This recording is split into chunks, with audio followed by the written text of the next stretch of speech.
Life teaches you the hardest lessons when you least expect them. One moment, you're a successful executive preparing for the biggest presentation of your career. The next, you're staring at leaked text messages that reveal your own sister has been orchestrating a campaign to sabotage your career. All because you refuse to be her free on-call babysitter. Before we jump back in, tell us where you're tuning in from. And if this story touches you, make sure you're subscribed. Because tomorrow, I've saved something extra special for you. The morning everything changed started like any other Tuesday at Morgan Stanley's downtown Chicago office. I was reviewing the final numbers for my presentation to the board. A merger deal I'd spent 18 months orchestrating that would cement my position as the youngest female managing director in the firm's history. At 34, I'd fought my way up from a middle-class background in Milwaukee to the upper echelons of investment banking, breaking every glass ceiling I encountered. My phone buzzed for the 5th time that morning. Emily, my younger sister, was calling again. I silenced it without looking, just as I had done with her previous 3 calls and dozen text messages. Whatever family drama she was brewing up would have to wait. The merger presentation was in 3 days, and I had a flight to New York that evening for final preparations with our East Coast team. "Rachel, the Hong Kong team is online too," my assistant Marcus announced through the intercom. "They need clarification on the Asian market projections." I grabbed my coffee, still untouched and now cold, and squared my shoulders. This was my world. Complex financial models, international conference calls, and the delicate dance of billion-dollar deals. It was everything I'd worked for since graduating summa cum laude from Northwestern, sacrificing relationships, sleep, and any semblance of a personal life along the way. The buzzing started again. This time it was my mother. "Rachel, you need to call your sister right away," her voicemail pleaded. "She's in tears. The twins have that big recital tomorrow, and her regular sitter canceled. She really needs you to help out." I felt the familiar twist of guilt in my stomach, but pushed it aside. Emily had chosen to have 3 kids before 30 while pursuing her influencer career on Instagram. Her constant childcare emergencies weren't my responsibility, especially not this week. The rest of the morning passed in a blur of meetings and emails. By lunch, I'd forgotten about Emily's calls entirely. Then my office door burst open, and there she stood, designer diaper bag over one shoulder, tears streaming down her perfectly contoured face, her signature blonde waves slightly disheveled. "You're ignoring me," she accused, closing the door behind her. "I've been trying to reach you all morning." I stared at her, momentarily speechless. In 15 years at the firm, no one had ever dared to barge into my office unannounced. "Emily, I'm in the middle of preparing for the biggest presentation of my career. What are you doing here?" "What I'm doing," she said, dropping into one of my client chairs, "is trying to save my children's dreams from being crushed because their aunt is too selfish to help her own family." The manipulation was so blatant it almost made me laugh. "The twins are 5, Em. I doubt missing one dance recital will crush their dreams." "It's not just the recital." She leaned forward, eyes wide with that look I knew too well, the one that had convinced our parents to buy her a car at 16 while I worked part-time through high school to save for college. "I have 3 sponsored posts due this week, and Mrs. Johnson canceled on me. I need you to watch the kids for the next few days." I felt my jaw drop. "I'm flying to New York tonight. I have a board presentation on Friday that will make or break my career." "Exactly." Emily's voice rose. "You can work from my house.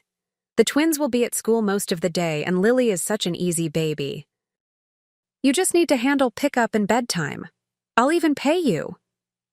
The condescension in her voice when she said, "pay you," as if my sister would ever offer more than empty promises, was the final straw.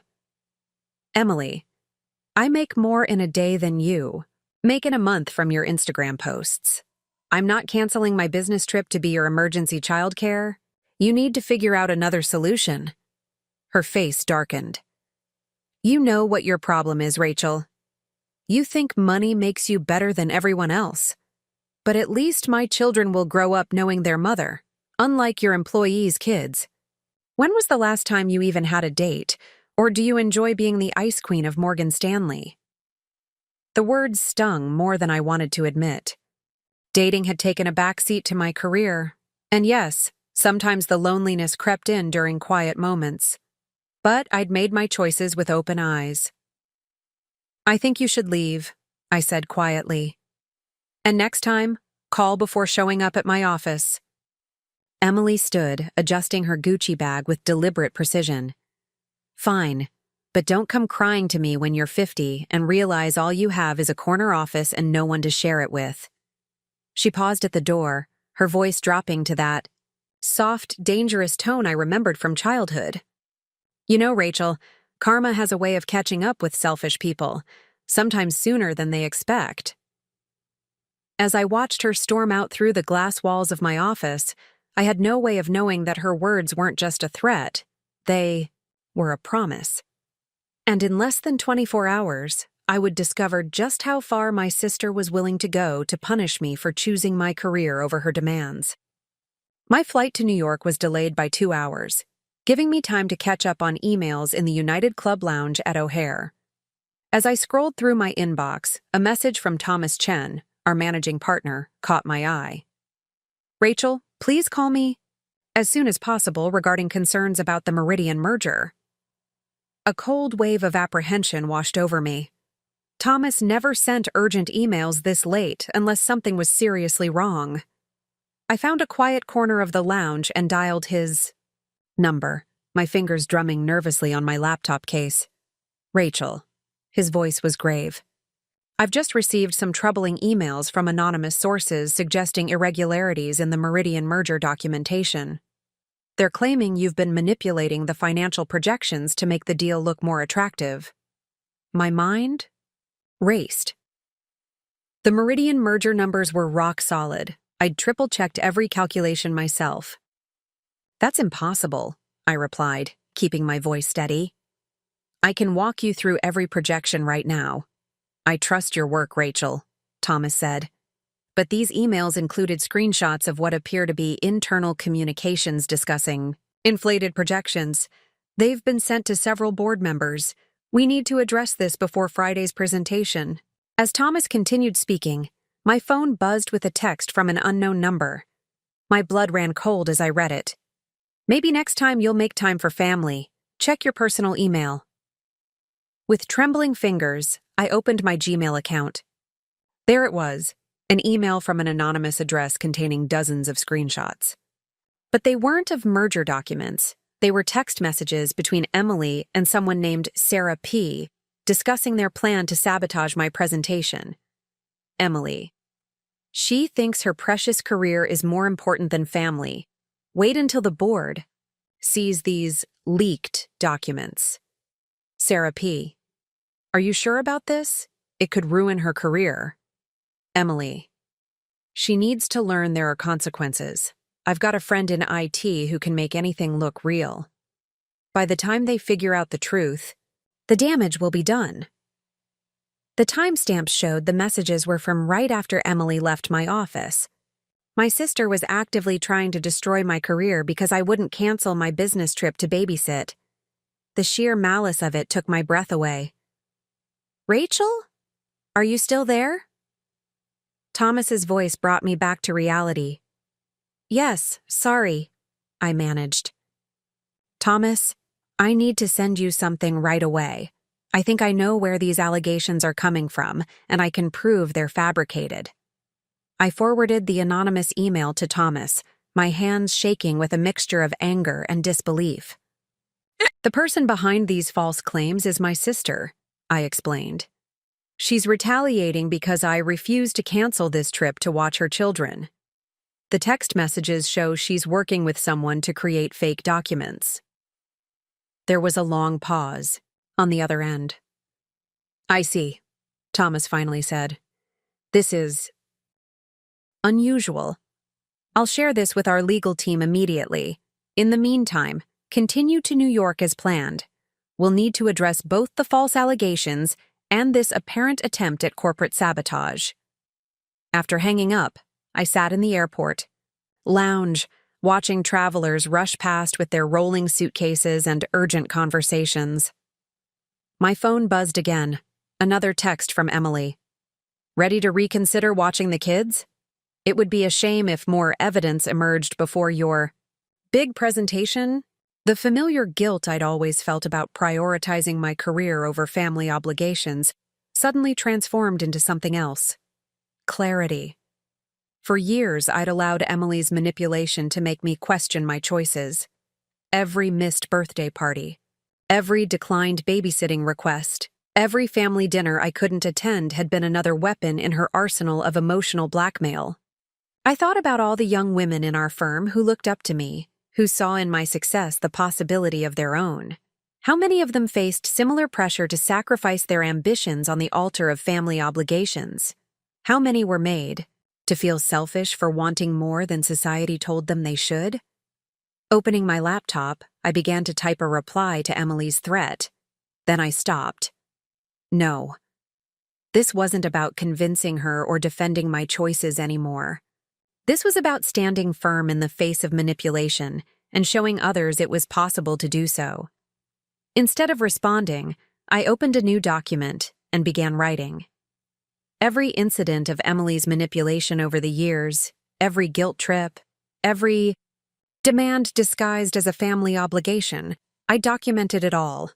If she wanted to play hardball, she was about to learn that her big sister hadn't become the youngest managing director at Morgan Stanley by backing down from a fight. The flight to New York was calling for boarding. As I gathered my things, another text came through, this time from our mother. Rachel, how could you be so cruel?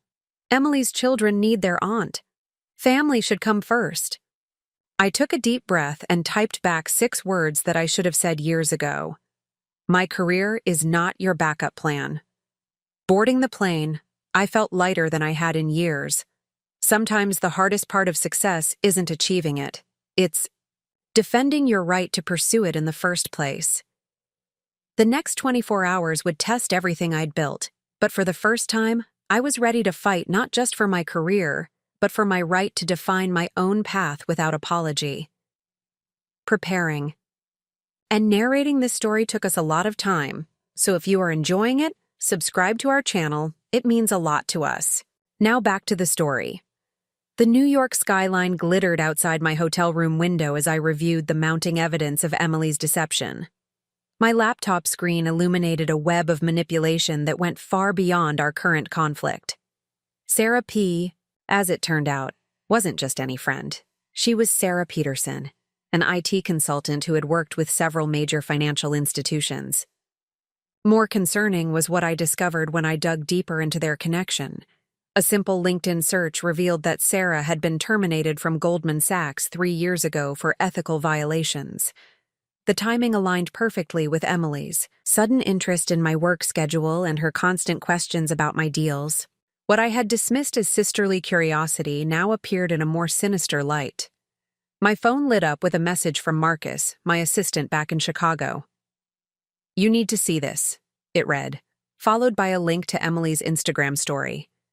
There, she was, perfectly posed in her immaculate kitchen, tears glistening artfully as she spoke to her 60,000 followers. "I'm sharing this because authenticity matters," her voice quavered. "Today, my heart is breaking because someone I trusted, someone who should understand the importance of family, has chosen career ambition over the needs of innocent children. Sometimes the people who hurt us most are the ones closest to home." The comments were flooding in, her followers expressing outrage on her behalf. Family first, always. Some people are so selfish. Those poor children. Emily was orchestrating a public shaming campaign while simultaneously threatening my professional reputation. A knock at my hotel room door interrupted my thoughts. It was Patricia Wong, our head of legal counsel, whom Thomas had sent to assist with the situation. Her expression was grave as she settled into the armchair by the window. "Rachel, we've completed our initial review of the situation," she began, pulling out her tablet. The alleged merger documentation irregularities are clearly fabricated. However, your sister's actions raise serious concerns about potential corporate espionage. She pulled up a series of emails dating back months. Sarah Peterson has been attempting to access our secure servers using credentials that match your login patterns. If your sister has been sharing details about your work habits and schedule. The implication hung heavy in the air. Emily hadn't just been trying to manipulate me into providing free childcare. She had been gathering intelligence about my work patterns, potentially helping Sarah in her attempts to breach our company's security. There's more, Patricia continued, her voice softening slightly. We found evidence that similar attempts were made during 3 of your previous deals. The timing corresponds with occasions when you declined to watch your sister's children. The revelation hit me like a physical blow. Every time I had chosen my career obligations over Emily's demands, she had attempted to sabotage my work. The magnitude of her betrayal was staggering. My phone buzzed again. Another message from Emily. The twins are asking why Aunt Rachel doesn't love them anymore. I hope your precious career is worth breaking their hearts. Something inside me snapped. Years of guilt, of second-guessing my choices, of trying to balance my ambitions with my sister's endless demands. It all crystallized into perfect clarity. Patricia, I said, my voice steady. I want to pursue this to the fullest extent possible. Both the corporate espionage attempts and the current sabotage. She nodded, already taking notes. Given the evidence of repeated attempts to breach our security, we have grounds for legal action against both Sarah Peterson and potentially your sister as a co-conspirator. However, she paused, meeting my eyes, this will likely become public. Are you prepared for that? The question gave me pause. Going public would mean exposing our family drama to the world, giving Emily exactly the kind of attention she craved. But it would also mean taking a stand for every woman who had ever been, made to feel guilty for prioritizing her career. You know, I said, moving to stand by the window, when I started in finance, a senior executive told me something I've never forgotten. She said that women are often taught to shrink themselves to protect other people's feelings. We're expected to sacrifice our ambitions on the altar of family harmony, to make ourselves smaller so others can feel bigger. I turned back to Patricia, my decision made. I'm done shrinking. Let's proceed with legal action. But first, I need to make a call. Pulling out my phone, I dialed Emily's number. To my surprise, she answered on the first ring. Before she could, speak, I said. I've seen the evidence, Em. All of it. The attempts to breach company security, the coordination with Sarah Peterson, everything. I'm giving you one chance to come clean to our parents and your followers about what you've done. If you don't, the next call I make will be to our legal team, and then everything comes out anyway. There was a long pause before Emily spoke, her voice no longer carrying its usual manipulative sweetness. You wouldn't dare. It would tear the family apart. No, Emily, I replied calmly. You've been tearing this family apart for years with your manipulation. I'm just finally turning on the lights so everyone can see it. You have until morning to decide. As I ended the call, Patricia was already drafting the legal documents. Outside, New York continued its endless dance of lights and shadows, reminding me that sometimes the most important choices we make are not between right and wrong, but between accepting manipulation and standing up for our own truth. Morning arrived in New York with unexpected developments. My phone illuminated at 6 a.m. with a message from an unfamiliar number. Ms. Wilson, this is Andrea Peterson, Sarah's younger sister. We need to talk about what Emily has been doing. I have documentation you should see. I conducted a quick verification of Andrea's identity through our firm's security protocols before agreeing to a video call. The woman who appeared on my screen bore a striking resemblance to Sarah Peterson, but her demeanor was entirely different, professional, composed, and visibly concerned. I apologize for contacting you directly, Andrea began, adjusting her glasses. I'm an ethics compliance officer at Deutsche Bank, and I've been tracking Sarah's activities since her termination from Goldman Sachs. What she's doing with your sister isn't just unethical. It's part of a larger pattern. Andrea shared her screen, revealing a meticulously organized document trail. Sarah Peterson hadn't just targeted our firm. She had been offering her services to various individuals with personal vendettas against financial institutions. Emily, it seemed, was merely her latest client in a sophisticated scheme of corporate sabotage. Your sister approached Sarah through a private Instagram group for momfluencers 3 months ago, Andrea explained. They've been planning this operation ever since. Emily provided insider information about your work habits, security protocols, even your personal schedule. In exchange, Sarah promised to help her, and I quote, teach you a lesson about family priorities.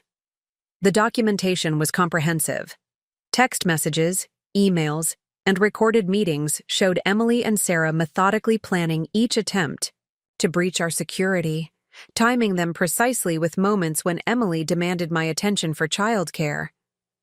Why are you sharing this with me? I asked, studying Andrea's expression carefully.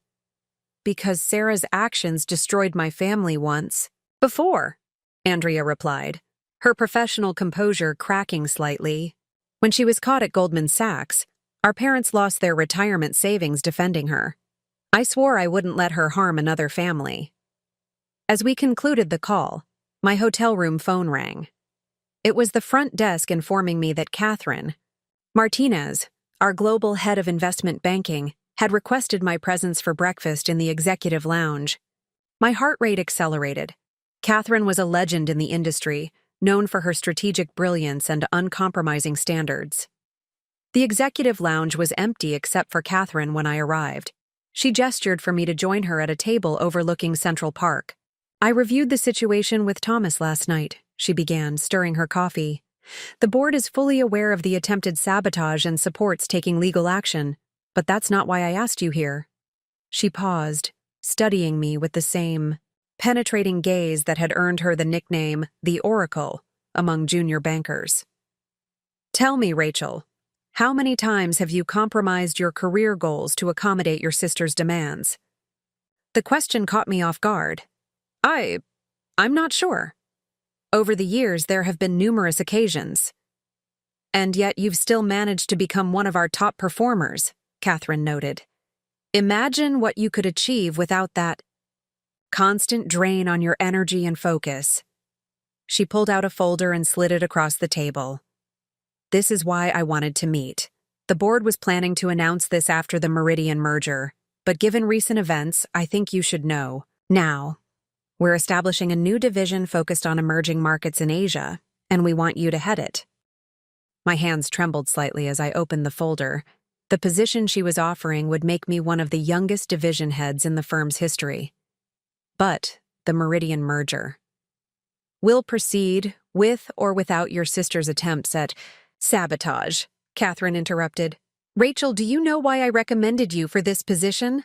Not just because of your technical expertise, but because you've demonstrated something far rarer, the ability to maintain your professional integrity in the face of personal pressure. She leaned forward, her voice intensifying. Every successful woman in this industry has faced similar challenges. Family members who resent our ambitions, friends who call us selfish for prioritizing our careers, society that expects us to be endlessly available to others while somehow also excelling professionally. The ones who succeed aren't those who never face these challenges. They're the ones who refuse to let these pressures define their choices. My phone buzzed with another message from Emily. Mom and Dad are devastated. How can you choose money over family? I'm going live on Instagram in an hour to tell my followers everything. Catherine glanced at the message and smiled slightly. Your sister is about to learn a valuable lesson about the difference between social media influence and real power. Our legal team has already prepared injunctions against both her and Sarah Peterson. The question is, Are you ready to stop managing your sister's feelings and start managing your own future? Looking out over the Manhattan skyline, I thought about all the times I'd diminished my achievements to avoid Emily's jealousy, adjusted my schedule to accommodate her demands, sacrificed opportunities to fulfill her expectations of what a good sister should be. The pattern was clear, and it ended today. Yes, I said, turning back to Catherine. I'm ready, and I know exactly what needs to be done next. The next hour unfolded with the precision of a well-executed trading strategy.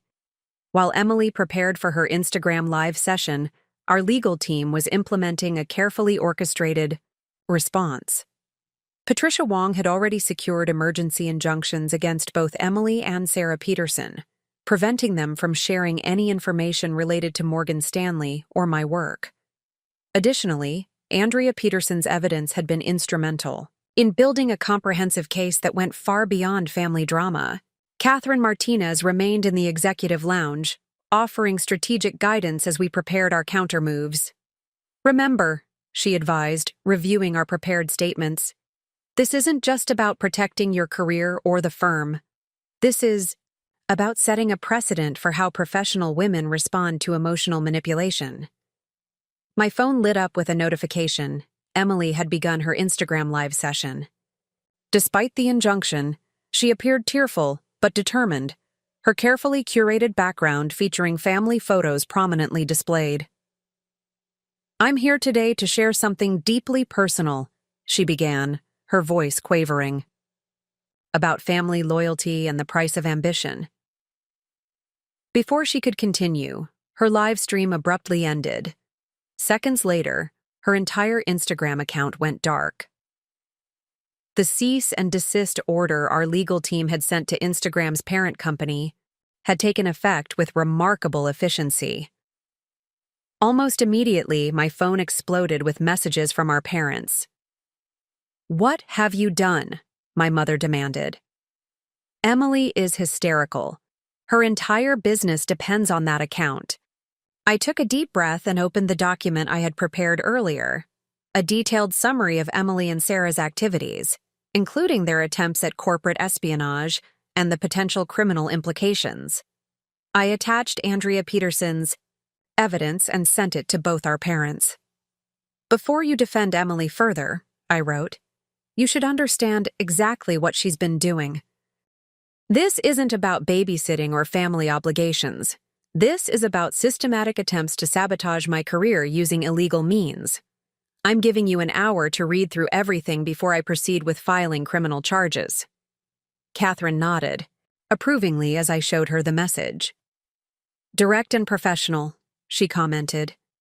Now, shall we discuss your transition plan to the Asian Markets Division? The Singapore office is eager to have you on board. The mention of Singapore triggered another realization. For years, I had limited my career choices to stay within easy reach of Emily's demands. I had declined international opportunities, shortened business trips, and rearranged countless meetings to accommodate her emergencies. The pattern was so ingrained, I had stopped noticing it. I'd like to accept the position immediately, I said, straightening in my chair. And I want to be based in Singapore, not managing remotely from New York. Catherine's smile broadened. I was hoping you'd say that. The role really requires someone on the ground in Asia. We can have HR start the relocation process immediately. My phone buzzed again. A message from my father. The tone was markedly different from his previous communications. Rachel, your mother and I have reviewed the documents. We had no idea about Sarah Peterson or the corporate espionage. Can we meet in person to discuss this? Before I could respond, an email arrived from Andrea Peterson containing something unexpected. Security camera footage from my office building showing Emily meeting with Sarah in the lobby multiple times over the past months, often after her dramatic appearances in my office. The timestamps matched perfectly with attempted security breaches on our systems. This is no longer just about family dynamics, Patricia noted, reviewing the footage. We have clear evidence of premeditated corporate espionage. The FBI's cybercrime division will want to be involved. I looked out at the Manhattan skyline, thinking about the path forward. The Singapore position wasn't just a promotion, it was an opportunity to rewrite the narrative of my life. No more guilt-driven compromises, no more sacrificing opportunities. To manage my sister's expectations. Schedule the meeting with my parents, I told Patricia. But make it clear, this isn't a negotiation. Emily and Sarah's actions have consequences, and I won't be persuaded to sweep this under the rug for the sake of family harmony. Catherine touched my shoulder lightly as she stood to leave. You know, she said, the greatest gift we can give our families sometimes is showing them that manipulation and guilt are not acceptable currencies in adult relationships. Your sister needs to learn this lesson as much as you need to teach it. As the day's first rays of sunlight painted the sky in shades of possibility, I began drafting my acceptance letter for the Singapore position. Sometimes, I realized, the most meaningful success isn't in the deals we close or the promotions we earn, but in finally closing the door on patterns that have held us back from becoming who we're meant to be. The conference room on the 47th floor of Morgan Stanley's New York office provided a fitting backdrop for what would become a pivotal moment in our family's history. My parents arrived precisely at noon, their expressions a mixture of confusion and concern. The sophisticated space, with its sweeping views of Manhattan, seemed to amplify their discomfort. This was my world, not theirs. And for once, we would be playing by my rules. Patricia Wong sat beside me, while Catherine Martinez observed from the corner, her presence lending additional gravitas to the proceedings. The leather portfolio before me contained every piece of evidence we had gathered. The surveillance footage, Sarah Peterson's communications, the documented security breaches, and the financial trails linking everything together. Before we begin, I said, my voice steady and professional, I want to make something clear. This meeting isn't about negotiating or finding a compromise. It's about informing you of decisions that have already been made and their implications for our family. My father, a retired high school principal who had always prided himself on solving family disputes through discussion, shifted uncomfortably. Rachel, surely we can work this out within the family. Emily made some mistakes, but she's still your sister. Mistakes? I opened the portfolio and began laying out documents on the mahogany conference table. Let me outline exactly what Emily has done. First, she conspired with Sarah Peterson, a known corporate saboteur, to breach Morgan Stanley's security systems. Second, she provided confidential information about my work patterns and security protocols. Third, she attempted to damage my professional reputation through false allegations. These aren't mistakes, they're crimes. My mother's face paled as she examined the surveillance photos. But why would she do this? All she wanted was your help with the children. Catherine stepped forward, her presence commanding attention. Mrs. Wilson, your daughter Emily didn't just ask for help. She attempted to manipulate Rachel into compromising her career through emotional blackmail. When that failed, she escalated to corporate espionage. The FBI's cybercrime division is now involved. The FBI? My father's voice cracked. Surely that's excessive. She's a mother of 3. Being a mother doesn't exempt her from the consequences of her actions, Patricia interjected, her legal training evident in her measured tone. The evidence suggests this was a calculated campaign, not a momentary lapse in judgment. I pulled out the final document, my acceptance letter for the Singapore position. I'm relocating to Singapore next month to head our Asian markets division. This isn't a punishment for Emily. It's an opportunity I've earned. But it means I won't be available for last-minute childcare or family emergencies anymore. My mother's eyes filled with tears. Singapore? But what about the children? They need their aunt. What the children need, I responded firmly, is to learn that actions have consequences and that women can pursue their ambitions without apologizing. Emily's behavior isn't just harmful to me, it's teaching her children toxic lessons about family relationships and professional achievement. Catherine nodded approvingly as I continued. Here are your options. Option 1. Emily takes responsibility for her actions. She issues a public statement acknowledging her false allegations, undergoes counseling, and accepts that our relationship will need to be rebuilt on new terms. In return, we don't press criminal charges. I paused, allowing the weight of my words to sink in. Option 2. We proceed with criminal charges against both Emily and Sarah Peterson. Given the evidence we have, conviction is likely. Emily would face not only legal consequences but also lose her social media platform permanently due to documented terms of service violations. My father, ever the mediator, leaned forward. But what about the family? How can we move forward from this? That's the question you should have asked years ago, I replied, my voice softening slightly. When Emily started manipulating situations to get her way, when she used her children as emotional leverage, when she prioritized her convenience over my career, where was this concern for family harmony then? Patricia distributed copies of our proposed agreement. Emily has 24 hours to decide. The agreement includes a non-disclosure clause, mandatory counseling, and strict boundaries for future interactions. It's generous, considering the alternatives. My mother reached for the document with trembling hands. You've changed, Rachel. The daughter I raised would never be this harsh. You're right, I have changed, I acknowledged, standing to indicate the meeting's end. I've learned that true family loyalty isn't about sacrificing your dreams to enable someone else's manipulation. It's about being honest enough to set boundaries and strong enough to enforce them. As they left, visibly shaken by the meeting's outcome, Catherine approached with an appreciative smile. That was masterfully handled. You know, setting boundaries isn't just about saying no. It's about creating space for your yes. Singapore will be lucky to have you. Looking out over the city I would soon leave behind, I felt an unexpected sense of peace. Sometimes the hardest choices aren't between right and wrong, but between the comfort of familiar patterns and the uncertainty of growth. I had chosen growth, and for the first time in years, I was excited about the path ahead.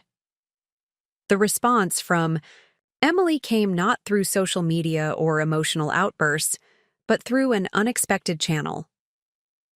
As I prepared for an evening strategy session with the Asian markets team, my assistant Marcus forwarded an email from Dr. Rebecca Chen, a prominent family therapist in Chicago. I'm reaching out on behalf of your sister, Emily Wilson, the email began. She has retained my services to help address the patterns of behavior that led to this situation. With her permission, I would like to facilitate a structured dialogue between you both, focusing on professional boundaries and family dynamics. The timestamp showed Emily had contacted Dr. Chen within hours of our parents' meeting. A quick background check confirmed the therapist's credentials. She specialized in high-net-worth family conflicts and had published extensively on siblings. In business relationships, Catherine Martinez reviewed the email during our evening meeting, her expression thoughtful. This is either a sophisticated attempt at manipulation or a genuine step toward change. The question is, which scenario better serves your professional interests?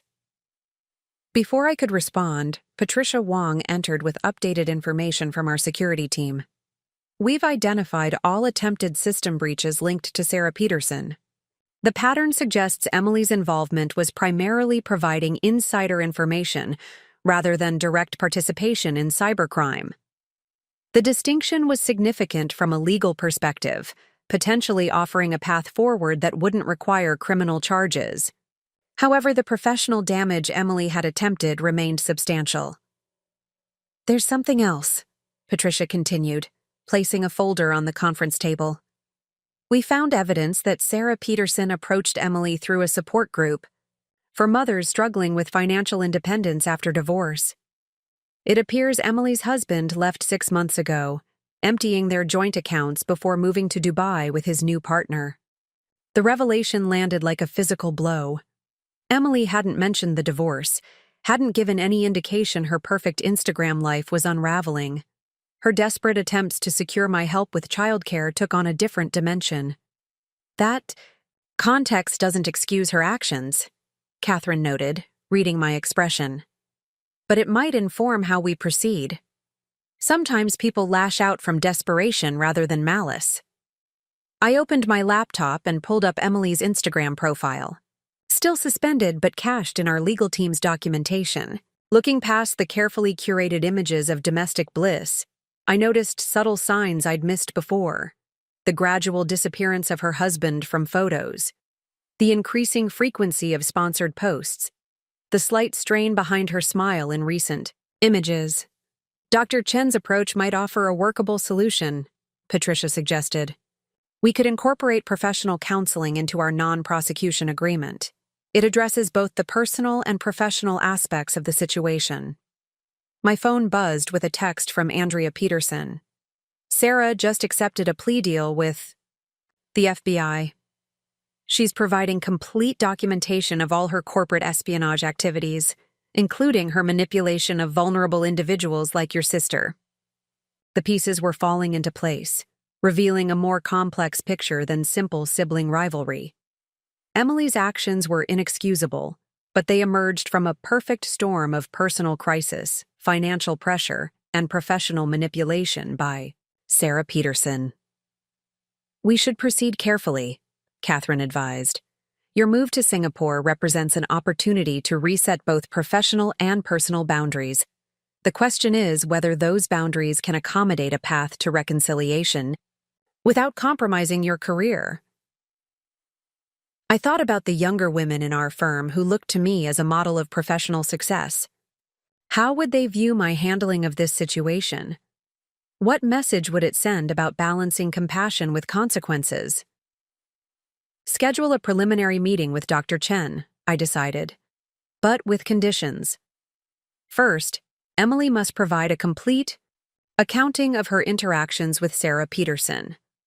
Second, she needs to acknowledge her actions to our parents without minimizing or deflecting responsibility. Third, she agrees to ongoing counseling and financial management training. Catherine nodded approvingly. Setting clear conditions shows strength, not weakness.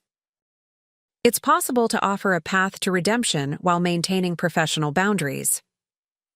I drafted a response to Dr. Chen, copying our legal team.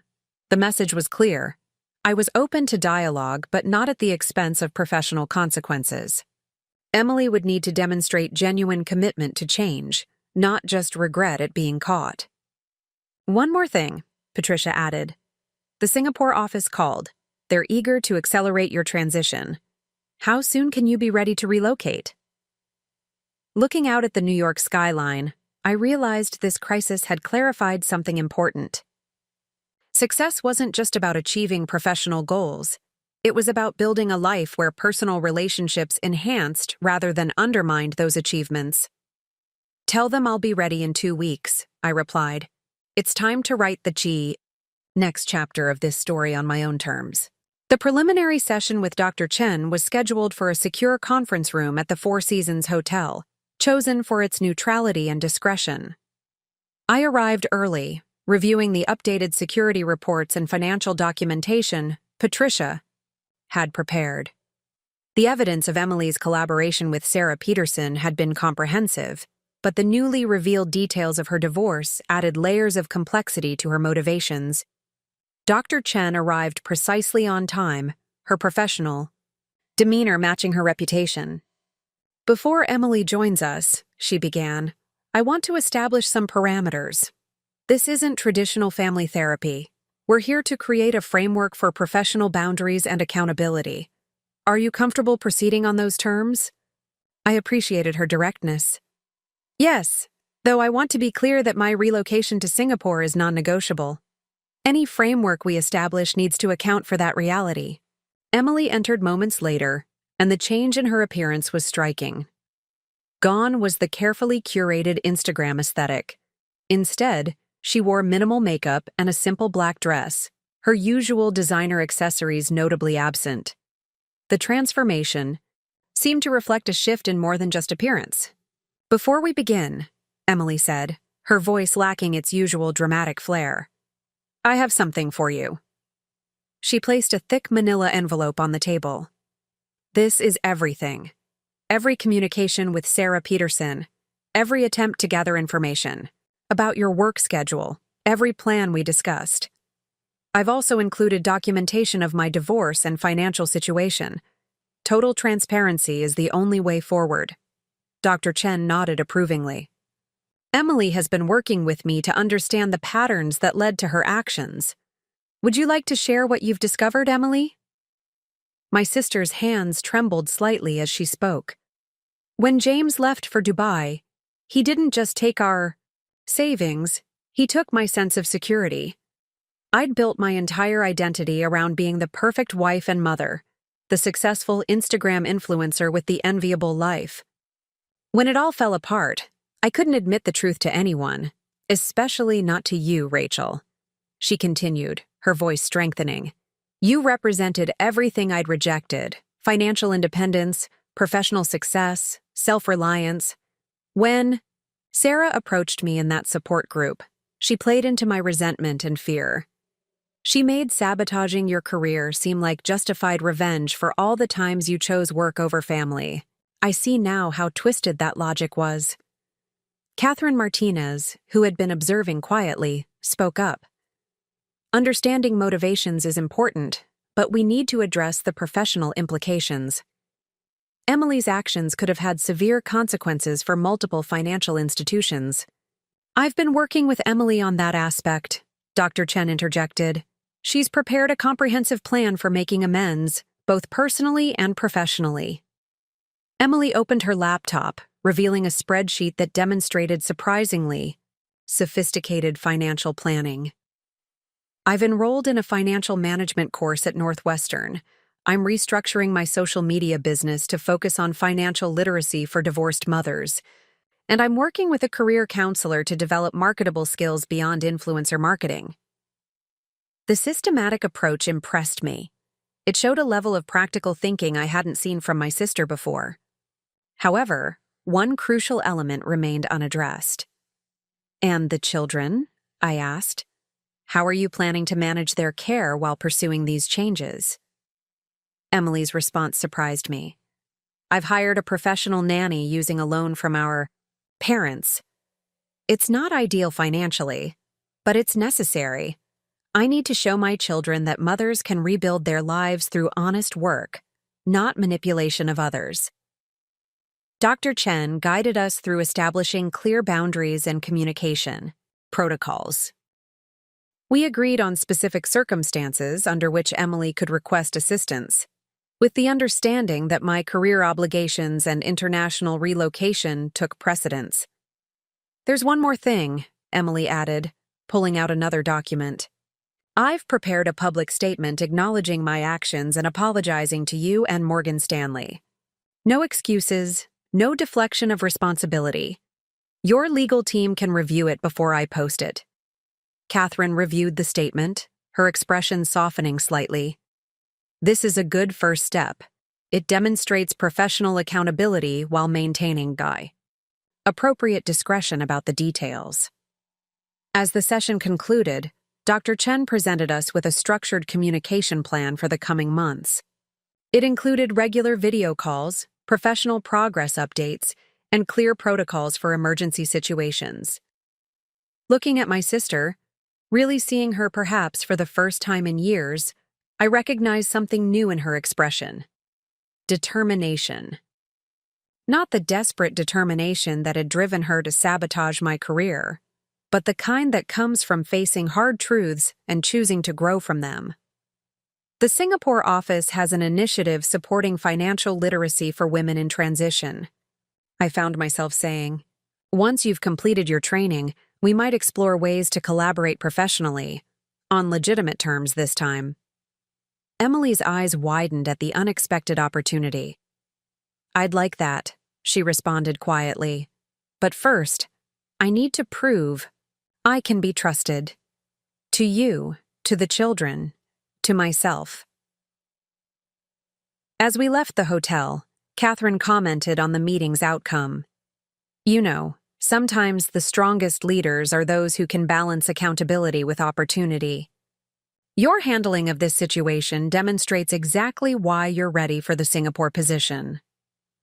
The sun was setting over Manhattan, painting the sky in shades of possibility. In 2 weeks, I would be starting a new chapter in Singapore, but for the first time, I felt confident that the story I was leaving behind might have its own path to redemption. The following week unfolded with the precision of a well-orchestrated merger. My transition team in Singapore had arranged virtual meetings with key stakeholders across Asian markets, while the New York office prepared for my departure. The professional rhythm provided a welcome counterpoint to the ongoing personal developments with my family. Emily's public statement, carefully reviewed by our legal team, appeared on her restored social media accounts on a Tuesday morning. The response was illuminating.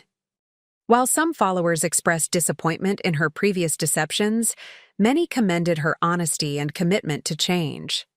More significantly, several prominent financial institutions reached out to explore partnerships for her proposed financial literacy initiative. Your sister's statement has generated considerable interest in the Asian market, Catherine Martinez noted during our morning briefing.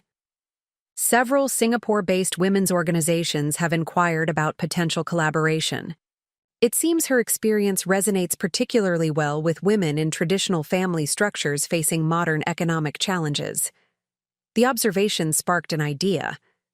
During my next video call with the Singapore team, I proposed integrating a financial empowerment component into our regional expansion strategy. The response was enthusiastic, particularly from Jennifer Chang, our head of Asia-Pacific operations. Many women in this region struggle with family expectations while pursuing professional goals, Jennifer explained.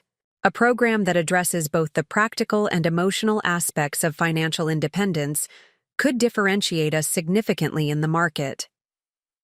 The initiative's potential extended beyond mere corporate social responsibility.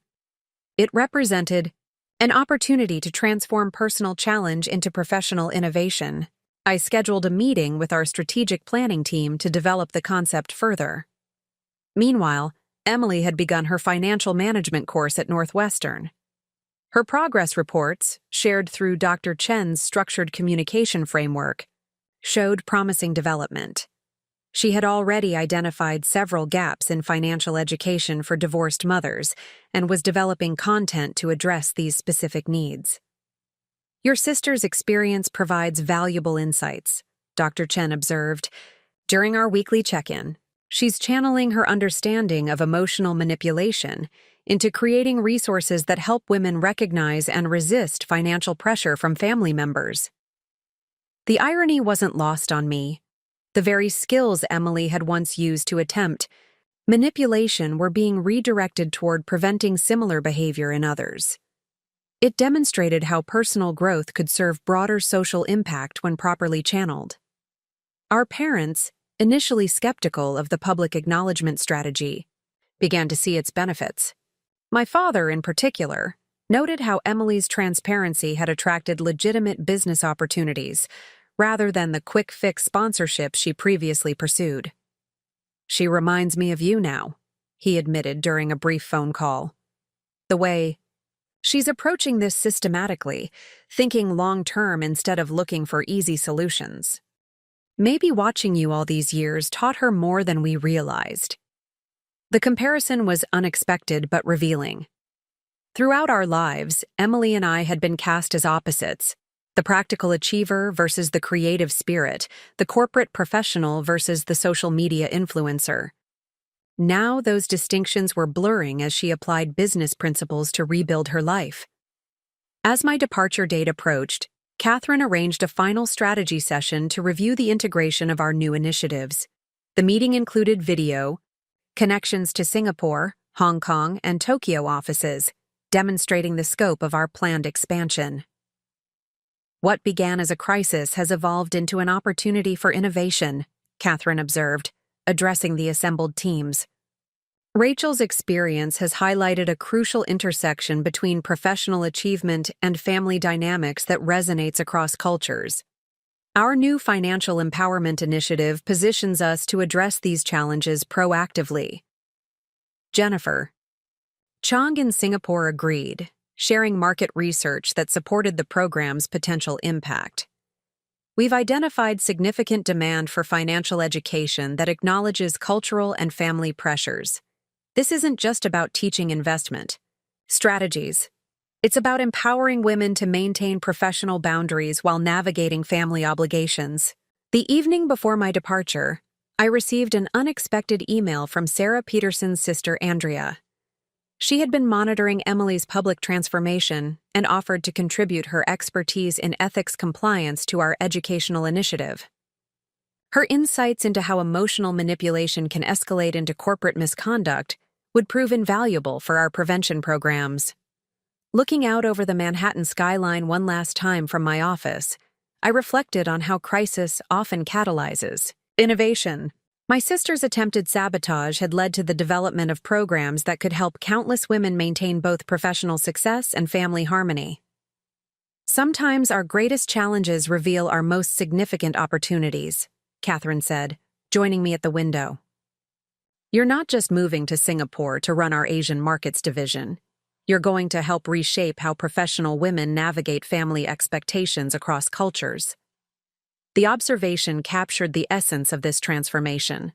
What had begun as a personal conflict over childcare and career choices had evolved into a platform for addressing universal challenges faced by professional women. The next chapter would be written not just in Singapore's financial district, but in the lives of women learning to balance ambition with family ties across the Asian-Pacific region. Singapore greeted me with its characteristic blend of efficiency and elegance.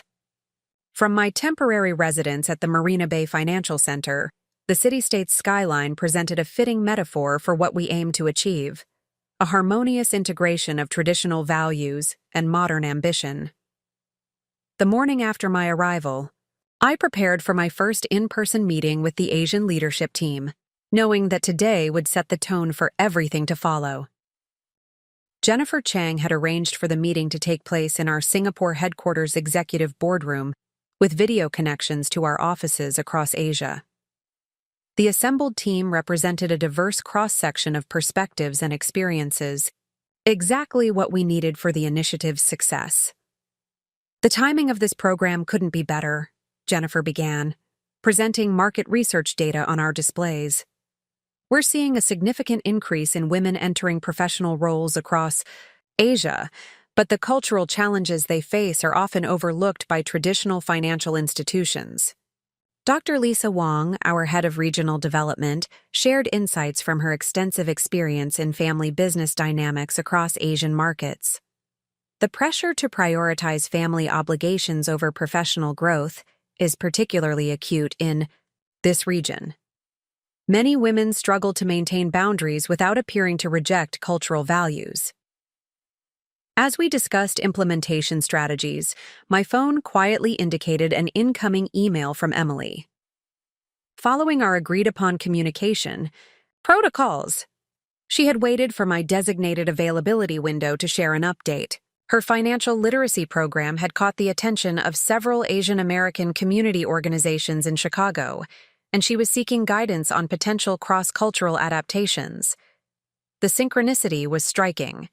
Here was an opportunity to demonstrate how professional collaboration could strengthen family bonds rather than strain them. I forwarded Emily's email to our development team, noting the potential for incorporating her insights into our regional program. Your sister's experience provides a valuable bridge between Western and Asian perspectives, Jennifer observed. Her journey from prioritizing appearance over substance to embracing financial empowerment resonates strongly with our target demographic. The meeting proceeded with detailed discussions of implementation strategies. We identified key markets for initial rollout, beginning with Singapore and Hong Kong before expanding to Tokyo and Seoul. Each location presented unique cultural considerations that needed to be carefully addressed. Dr. Wong raised an important point about family dynamics in Asian business cultures. Many of our potential participants come from families where business and personal relationships are deeply intertwined. They need strategies for establishing professional boundaries without damaging family harmony. This observation led to a breakthrough in our approach. Instead of positioning professional success and family obligations as competing forces, we would develop frameworks for integrating them sustainably. The program would teach women to build careers that enhanced rather than diminished their family relationships. As the meeting concluded, Catherine Martinez joined via video link from New York. The board is particularly impressed with how you've transformed a personal challenge into a market opportunity, she noted. This initiative has the potential to redefine how financial institutions approach women's empowerment in Asia. Later that evening, during a dinner meeting with Jennifer at the rooftop restaurant of Marina Bay Sands, we discussed the broader implications of our work. The Singapore skyline sparkled below us, a testament to the possibility of harmonizing tradition and progress. You know, Jennifer reflected, what happened with your sister might have been the catalyst we needed. Many women in Asia face similar pressures but lack the vocabulary to address them professionally. The observation resonated with recent feedback from Dr. Chen about Emily's progress. My sister had begun incorporating elements of Asian family dynamics into her financial literacy content, recognizing that many of the challenges she faced were universal across cultures. We're not just building a program, I realized, watching the sunset paint the sky in brilliant hues. We're creating a new paradigm for professional women to navigate family expectations globally. The next morning, I received an unexpected call from our Tokyo office.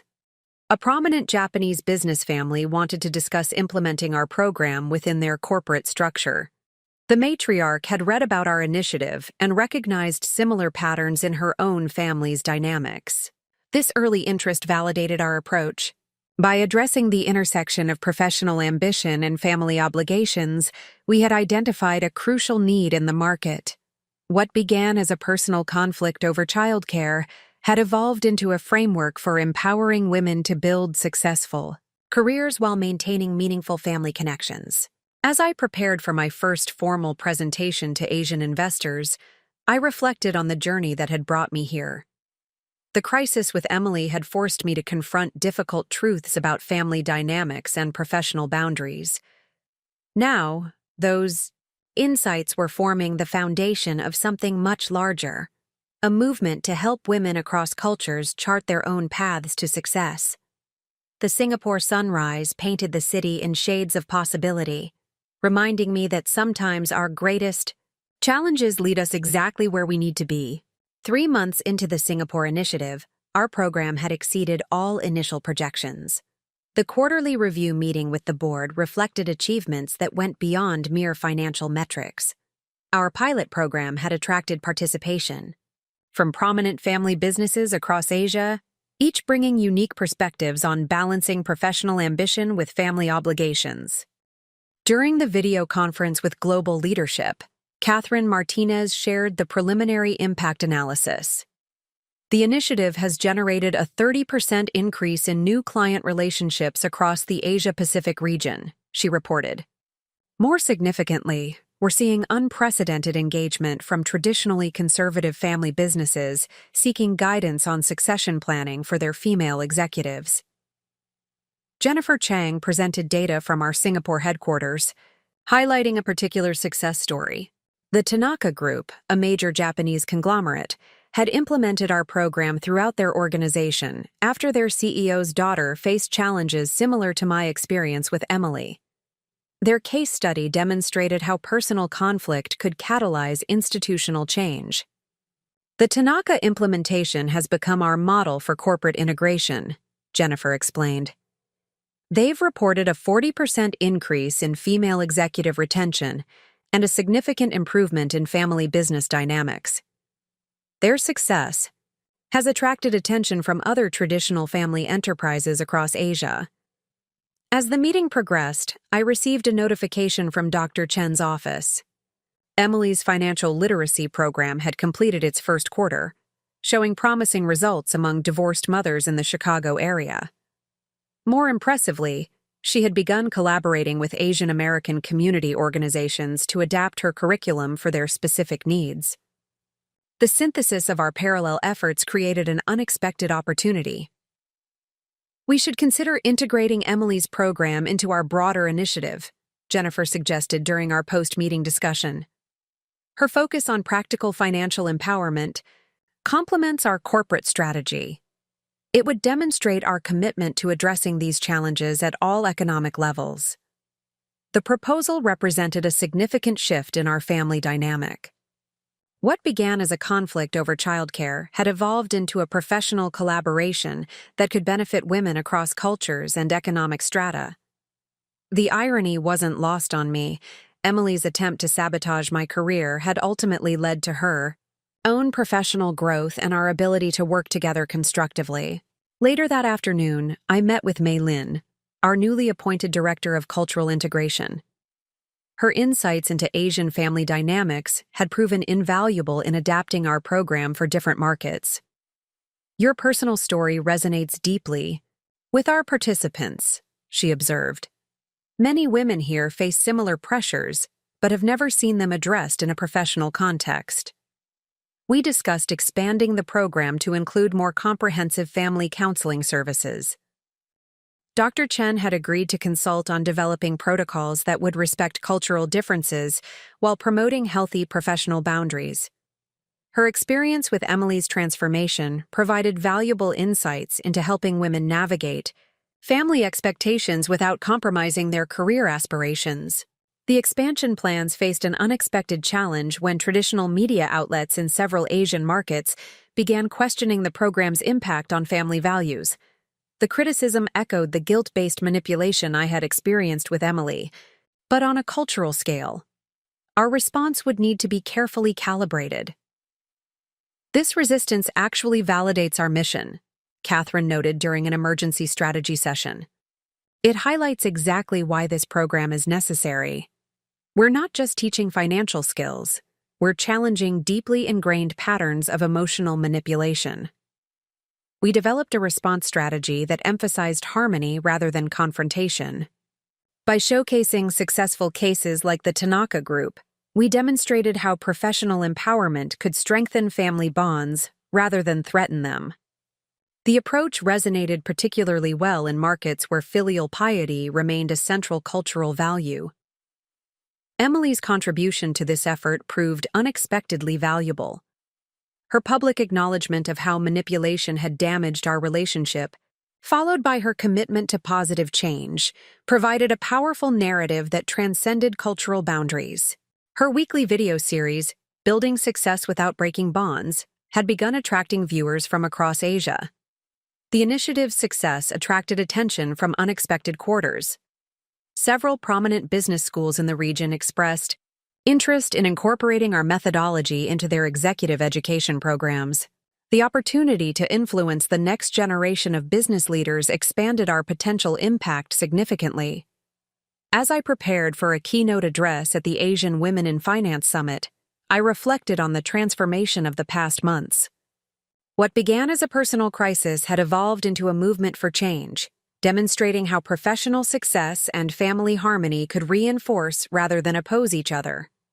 The Singapore skyline, now familiar but no less inspiring, reminded me that growth often requires leaving our comfort zones. In confronting Emily's manipulation, I had discovered a path not just to personal resolution, but to helping others navigate similar challenges. The journey from conflict to collaboration showed that sometimes our greatest professional achievements arise from our most difficult personal trials. The success of our initiative in Asia had exceeded expectations, but life has a way of testing our principles when we least expect it. 6 months into my Singapore posting, during a crucial presentation to potential investors from major Asian family corporations, my assistant delivered an urgent message that would challenge everything we had built. Emily had been hospitalized following a severe panic attack. Our parents, away on a cruise in the Mediterranean, were unreachable. The twins' school had called her emergency contact, me, because their nanny had a family emergency of her own and had to leave immediately. The situation echoed our past dynamics with an unsettling symmetry, but this time, the stakes were different. Jennifer Cheng noticed my distraction during the investor meeting and smoothly took over the presentation. After the session, she found me in my office, staring at the emergency notification on my phone. "This is exactly the type of situation our program helps women navigate," she observed. "How we handle it will either validate or undermine everything we've been teaching." Catherine Martinez, joining via video conference from New York, agreed. "This is an opportunity to demonstrate how our framework functions in practice. The old pattern would have been to drop everything and rush back to Chicago. Instead, let's approach this systematically." Over the next hour, we activated the support networks and protocols we had been teaching others to establish. Dr. Chen, already involved in Emily's ongoing therapy, coordinated with the hospital's medical team. Our HR department engaged our corporate partnership with International SOS to arrange temporary childcare through their global family support services. Most significantly, we utilized the emergency family care framework we had developed for our Asian markets program. The system, designed to help professional women manage family crises without compromising their careers, would face its first high-profile test. "Your sister's situation provides an unexpected opportunity," Jennifer noted. "Successfully managing this crisis could demonstrate the practical value of our program to our Asian clients, many of whom struggle with similar family obligations across international boundaries." The next 24 hours demonstrated the effectiveness of systematic approaches to family crises. Our corporate partners in Chicago arranged for qualified childcare professionals to assist with the twins. Dr. Chen's team provided remote psychological support for Emily, while coordinating with her medical team. Most importantly, I maintained my professional commitments while ensuring my family received necessary support. During a brief break between investor meetings, I conducted a video call with Emily in her hospital room. The difference in her approach was striking. Instead of emotional manipulation, she demonstrated the growth we had both undergone. "I didn't want them to contact you," she admitted, looking tired but composed. "I knew you had important meetings this week, but Dr. Chen helped me see that acknowledging need isn't the same as manipulation. I'm not asking you to abandon your responsibilities. I just need help accessing the resources we've discussed in our sessions." The maturity of her response validated the months of therapy and personal development work. We discussed practical solutions, focusing on implementing the same strategies we had been teaching others. Emily had already begun documenting her triggers and developing preventive measures for future situations. Later that evening, during a debriefing with our leadership team, Catherine highlighted the broader implications of how we had handled the situation. This real-world application of our principles provides compelling evidence for our Asian market participants. It demonstrates that maintaining professional boundaries doesn't mean abandoning family responsibilities. It means managing them more effectively. The crisis also revealed unexpected strengths in our international network. Several of our Asian clients, upon learning of the situation, offered insights from their own experiences managing family emergencies across borders. The Tanaka Group shared their protocols for supporting executives with international family obligations, adding valuable perspectives to our program. As the situation stabilized, Emily's experience became a case study in our training materials, with her permission. Her journey from using manipulation to managing legitimate needs demonstrated the practical value of our approach. The incident strengthened our credibility, particularly in markets where family obligations often conflict with professional responsibilities. By week's end, we had not only managed the family crisis effectively, but had also secured several major investments from Asian family corporations. Our handling of the situation had resonated deeply with business leaders who recognized similar challenges in their own organizations. During our final review of the incident, Jennifer summarized its significance. This wasn't just about managing a family emergency, It was about demonstrating that our principles work in practice. We've shown that it's possible to maintain professional excellence while fulfilling family obligations, not through sacrifice, but through systems and support. The experience reinforced the fundamental truth behind our initiative. Success in modern business requires replacing outdated patterns of obligation and guilt with systematic approaches to family and professional responsibilities. In facing this challenge, we had proven that our framework offered practical solutions to universal challenges. The successful resolution of Emily's crisis created unexpected opportunities across our Asian markets. During the quarterly board meeting in Singapore, Catherine Martinez presented data showing a significant increase in engagement from traditionally conservative family businesses. Our practical demonstration of managing family obligations while maintaining professional excellence had resonated deeply with Asian business culture. The metrics tell a compelling story, Catherine explained, sharing detailed analytics on our displays. Program participation has increased by 60% since the incident, with particularly strong growth in markets where family obligations traditionally override professional development. More importantly, we're seeing lasting behavioral changes among participants.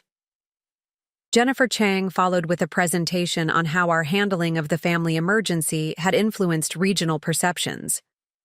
Several prominent Asian business families have approached us about implementing comprehensive programs within their organizations. They were particularly impressed by how we maintained professional commitments while ensuring family needs were properly addressed. The Tanaka Group's CEO, Hiroshi Tanaka, had requested a private meeting to discuss expanding our initiative. His daughter Yuki, recently appointed as Chief Strategy Officer, joined us via video conference from Tokyo. Their interest stemmed from witnessing how our systematic approach had transformed a potential crisis into a demonstration of effective leadership. In Japanese business culture, family obligations often create impossible choices for professional women, Yuki explained. Your framework provides a practical solution that honors both responsibilities without sacrificing either. This resonates strongly with our next generation of leaders. During our discussion, my phone quietly indicated a message from Emily. Following our established protocols, she had scheduled a video call to share significant news. Her financial literacy program had been approached by several Asian American community organizations about expansion opportunities. The crisis had unexpectedly enhanced her credibility among groups dealing with similar cultural pressures. The synchronicity of our parallel growth continued to yield insights. Emily's experience with panic attacks had led her to develop mental health resources specifically tailored for women balancing cultural expectations with professional ambitions. Her vulnerability in sharing her journey strengthened our program's authenticity. Later that afternoon, I met with Dr. Lisa Wong to review applications for our newly established mentorship program. The initiative paired experienced executives with emerging leaders across Asian markets, focusing on practical strategies for managing family expectations while pursuing professional growth. Your story has become a catalyst for change, Dr. Wong observed, reviewing candidate profiles. These women see in your journey a path to reconciling ambition with family loyalty. The resolution of your crisis with Emily demonstrated that these goals aren't mutually exclusive. The program's success attracted attention from unexpected quarters. Several prominent business schools in Asia had approached us about incorporating our methodology into their executive education curricula. The opportunity to influence future business leaders expanded our potential impact significantly. Catherine joined our evening strategy session via video conference from New York. The board has approved expansion of the initiative into Middle Eastern markets, she announced. Your success in navigating cultural expectations in Asia has created demand in other regions where family obligations often conflict with professional development. The expansion plans faced unique challenges. Each market required careful adaptation of our framework to address specific cultural nuances. However, the core principles, systematic approaches to family obligations, clear boundaries, and professional support networks proved universally applicable.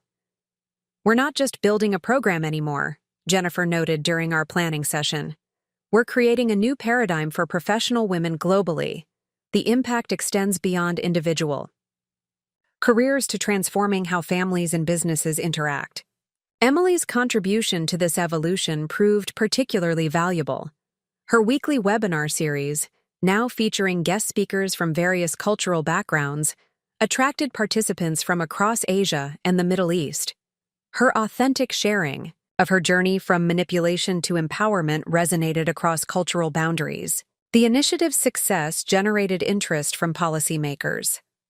Several Asian governments had requested briefings on our methodology, recognizing its potential impact on women's economic participation. The opportunity to influence policy added another dimension to our work. As I prepared for an upcoming leadership summit in Dubai, I reflected on the transformation of recent months.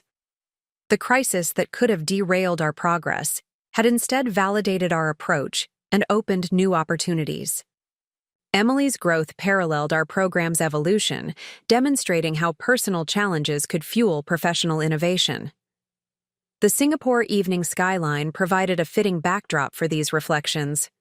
In less than a year, what began as a family conflict had evolved into a movement for change, showing that success in modern business required new approaches to balancing professional ambition with family obligations.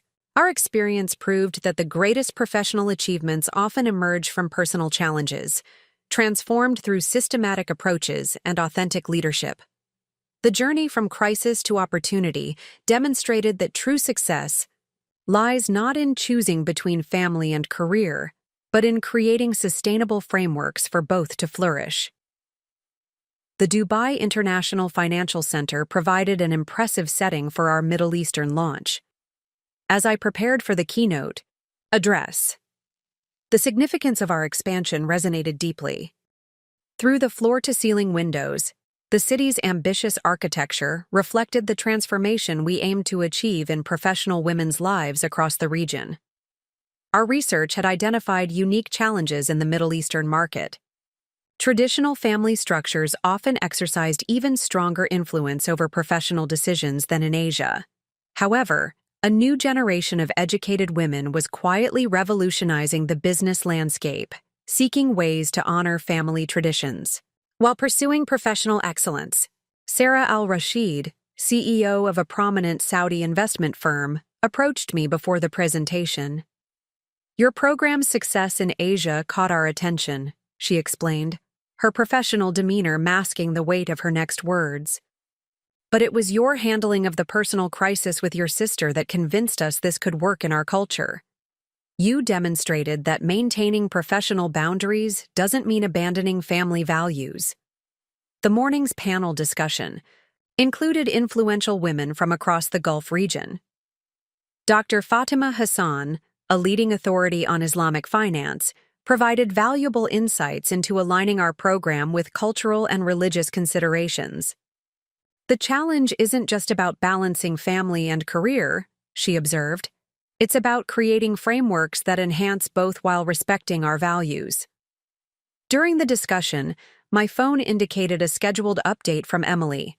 Her financial literacy program had attracted interest from women's organizations in the UAE, leading to an unexpected opportunity. Several prominent families had requested specialized workshops addressing the unique financial challenges faced by women in traditional societies. Jennifer Chang, who had flown in from Singapore for the launch, recognized the potential synergy. "Emily's experience resonates particularly well here," she noted during our strategy session. "Her journey from dependency to empowerment, while maintaining family relationships, mirrors the aspirations of many women in this region." The afternoon brought a surprising development. Princess Noor bint Abdullah, known for her advocacy of women's economic empowerment, requested a private meeting. Her interest stemmed not just from our program's success, but from personal experience with family business dynamics. Many women in our society face subtle pressure to prioritize family obligations over professional growth, she explained, her insights shaped by years of navigating these challenges.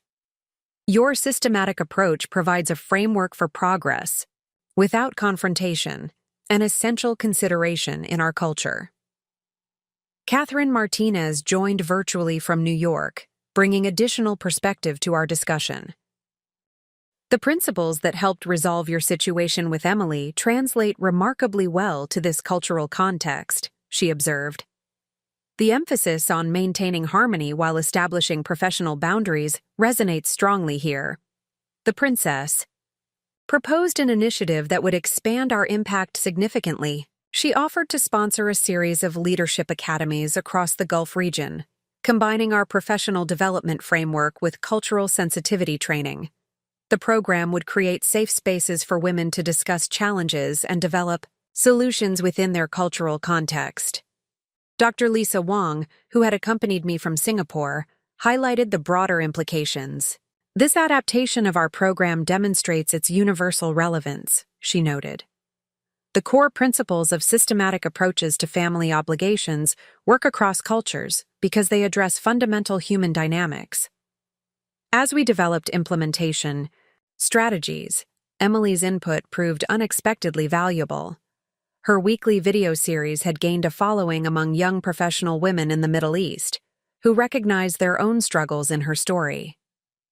The authenticity of her transformation from manipulation to empowerment transcended cultural boundaries. The evening concluded with a dinner hosted by influential business families. The conversation revealed how our program addressed unspoken challenges in their organizations.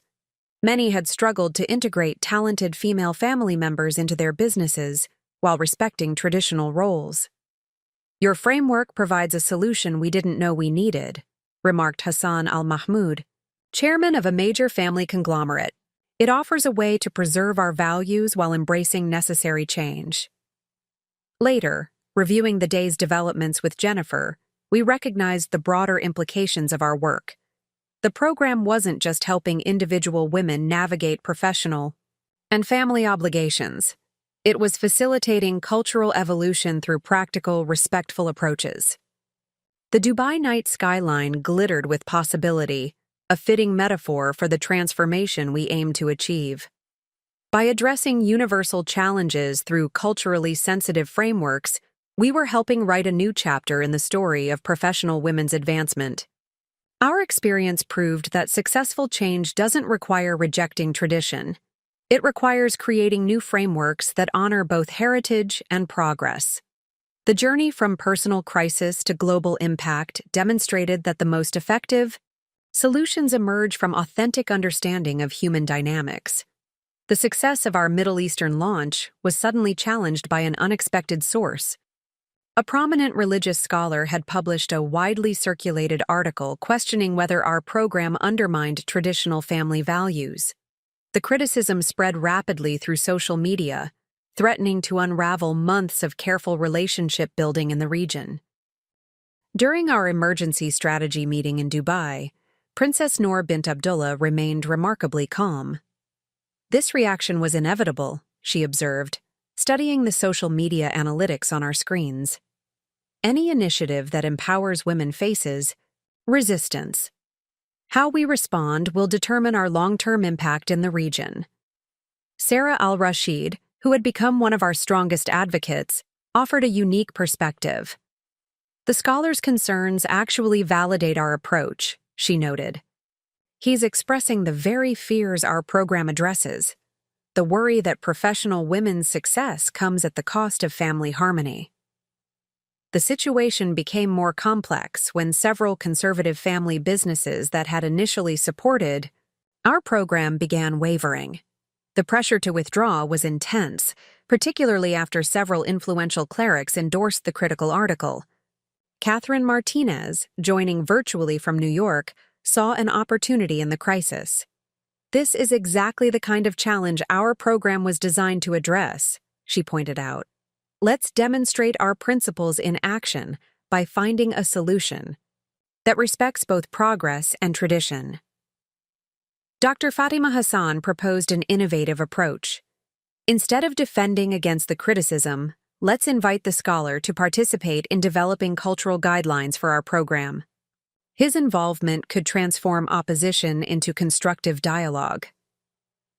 The strategy was bold, but aligned perfectly with our core philosophy of turning challenges into opportunities for growth.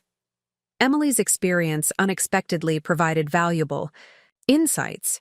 Her journey from opposition to collaboration offered a template for engaging critics constructively.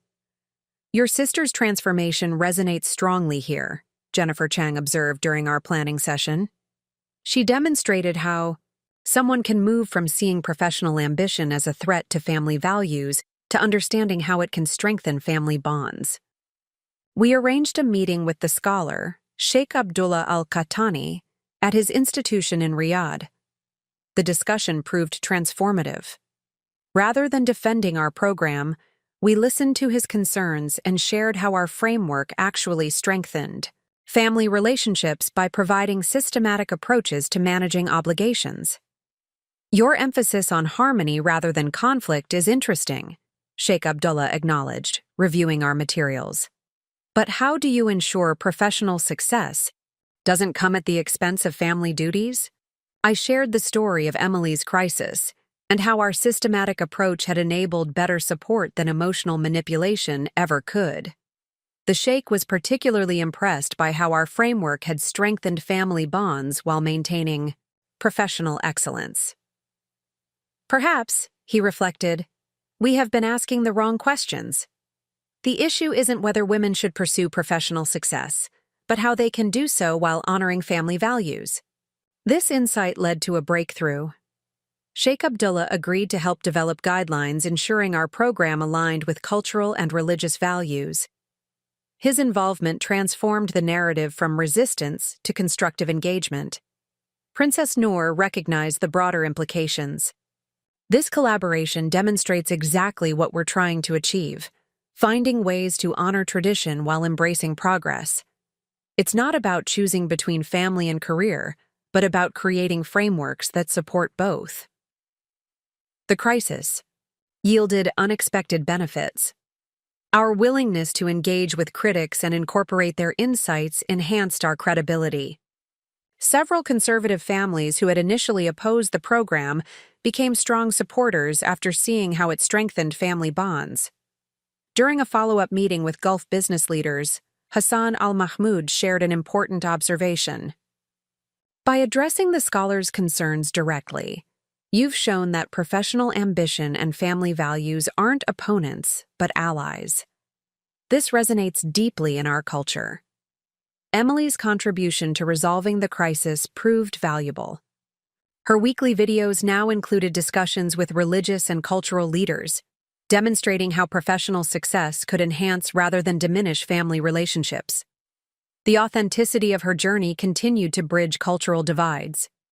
The experience reinforced a crucial lesson. Successful change requires engaging with, not dismissing, traditional perspectives. By incorporating cultural wisdom into our framework, we created something stronger and more sustainable. As the Dubai sunset painted the sky in brilliant hues, I reflected on how this challenge had strengthened our program. Just as my conflict with Emily had led to innovative solutions, engaging with cultural resistance had enhanced our ability to create meaningful change. The crisis had taught us that true transformation doesn't come from overwhelming opposition, but from finding common ground. Our success in navigating these cultural challenges demonstrated that professional ambition and traditional values could not only coexist, but strengthen each other. A year had passed since the initial crisis with Emily, and I found myself back in Chicago for an unexpected reason. The Global Women in Finance Summit had chosen our program for its annual Impact Award, and the ceremony would be held in my hometown. The timing seemed destined to bring our journey full circle. The morning of the ceremony, I met Emily for breakfast at a quiet cafe near Michigan Avenue. The contrast between this meeting and our confrontation a year ago couldn't have been more striking. She arrived carrying a tablet filled with analytics from her financial literacy program, now successfully operating in 3 continents. The Middle Eastern expansion has exceeded all projections, she explained, sharing data from her recent workshops in Dubai. Women there connect deeply with the journey from dependency to empowerment. But what really resonates is how we've maintained family connections while building professional success. Her own transformation was evident in more than just business metrics. The twins, now thriving under a structured care system that Emily had developed based on our program's principles, had become ambassadors for healthy family dynamics in their own right. They tell their friends that their mom and aunt work together to help other families, Emily shared, her eyes bright with genuine pride rather than the artificial enthusiasm of her influencer days. They're learning that success doesn't mean choosing between family and career. Our conversation was interrupted by a call from Jennifer Chang in Singapore. The collaboration with Sheikh Abdullah had led to an unexpected breakthrough. Several prominent Islamic financial institutions had approached us about developing Sharia-compliant investment programs specifically for professional women. Your story has become a catalyst for change across cultures, Jennifer observed. The way you and Emily transformed conflict into collaboration provides a template for addressing resistance to women's professional advancement. Catherine Martinez joined us for lunch, bringing news that would test our framework in a new way. The board had approved a major expansion of our initiative, requiring significant time commitment from both Emily and me. The old patterns would have created tension over family obligations, but our systematic approach offered clear solutions. We've developed protocols for managing extended travel while maintaining family connections, Emily explained to Catherine. The twins actually enjoy tracking my workshops on a world map. They're learning that distance doesn't diminish care. The afternoon brought another surprise. Dr. Chen arrived with results from a longitudinal study of our program's impact on family dynamics. The data showed significant improvements in relationships where professional women had implemented our systematic approach to managing family obligations. Your experience wasn't unique, Dr. Chen explained, sharing the findings. Many women face similar challenges balancing ambition with family expectations. What's unique is the framework you've developed for addressing these challenges constructively. As we prepared for the evening's award ceremony, Sarah Al-Rashid called from Riyadh with exciting news. The Saudi government had approved a nationwide rollout of our program, integrated with their Women's Economic Empowerment Initiative. The validation from such a traditionally conservative society demonstrated the universal appeal of our approach. The award ceremony itself became a testament to how far we'd come. Emily introduced me to the podium, her speech focusing not on our past conflict, but on how confronting difficult truths had led to positive change. The standing ovation reflected recognition of more than just professional success. It celebrated the possibility of transformation. During the reception, Princess Noor bint Abdullah, who had flown in specially for the ceremony, shared an observation that captured the essence of our journey. Your program succeeds because it's built on lived experience, she noted. You and Emily didn't just create a theoretical framework, you demonstrated its effectiveness through your own transformation. Later that evening, as Chicago's lights sparkled along the lakeshore, Emily and I found a quiet moment to reflect. Remember, when you said my career wasn't your backup plan, she asked. You were right. But what neither of us realized then was that we could create something better than a backup plan. We could build a system that supports both our ambitions. The next morning brought news that would once again test our principles. Our parents, inspired by the program's success, had decided to return to education, our father to pursue a long-delayed PhD, our mother to complete her interrupted law degree. They would need support managing this transition. Instead of falling into old patterns of guilt and obligation, we immediately applied our framework. Within hours, we had developed a systematic approach to supporting their goals while maintaining our professional commitments. The ease with which we handled this challenge demonstrated how far we'd come. A year ago, this would have created chaos, Emily observed as we finalized the support plan.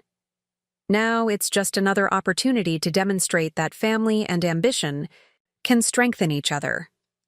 Looking out over the city where our journey began, I realized that success isn't just about achieving goals, it's about transforming how we achieve them.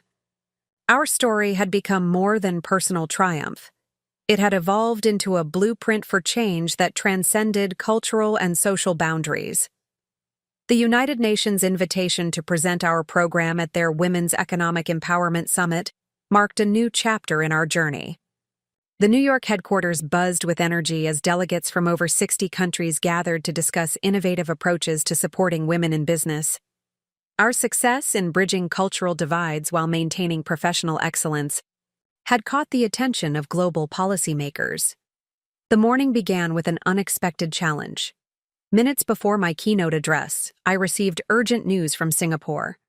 A major Asian conglomerate was facing a succession crisis as traditional family members opposed a daughter's appointment as CEO. They had specifically requested our intervention, seeing parallels with our program's approach to balancing tradition and progress.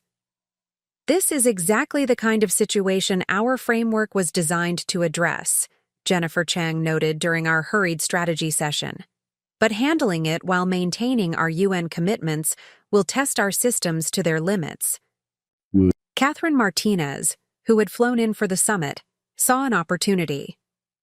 "Let's demonstrate our principles in real time," she suggested. "Show how systematic approaches to family and professional obligations work in practice." Using our established protocols, we quickly assembled a response team. Emily, now running workshops in Dubai, would redirect her expertise to support the Asian family's transition. Our Middle Eastern partners, led by Princess Noor, offered insights from their experience, managing similar cultural dynamics. As I took the podium at the UN, the situation provided a perfect illustration of our message. Real change happens when we stop seeing family obligations and professional ambition as competing forces, I began. Success lies in creating systems that strengthen both simultaneously. The presentation sparked intense interest, particularly from representatives of developing nations. Many faced similar challenges integrating traditional family structures with modern business demands. Our framework offered a practical approach to managing these transitions. During the panel discussion that followed, Dr. Fatima Hassan shared insights from our Middle Eastern expansion. The program's success lies in its respect for cultural values while promoting professional growth, she explained. It's not about choosing between tradition and progress, it's about harmonizing them. The succession crisis in Singapore evolved into another validation of our approach. Through video conferences between sessions, we guided the family through our systematic framework for addressing concerns while maintaining professional objectives. The daughter's appointment as CEO would proceed with new protocols for honoring family input in key decisions. Emily's contribution proved crucial.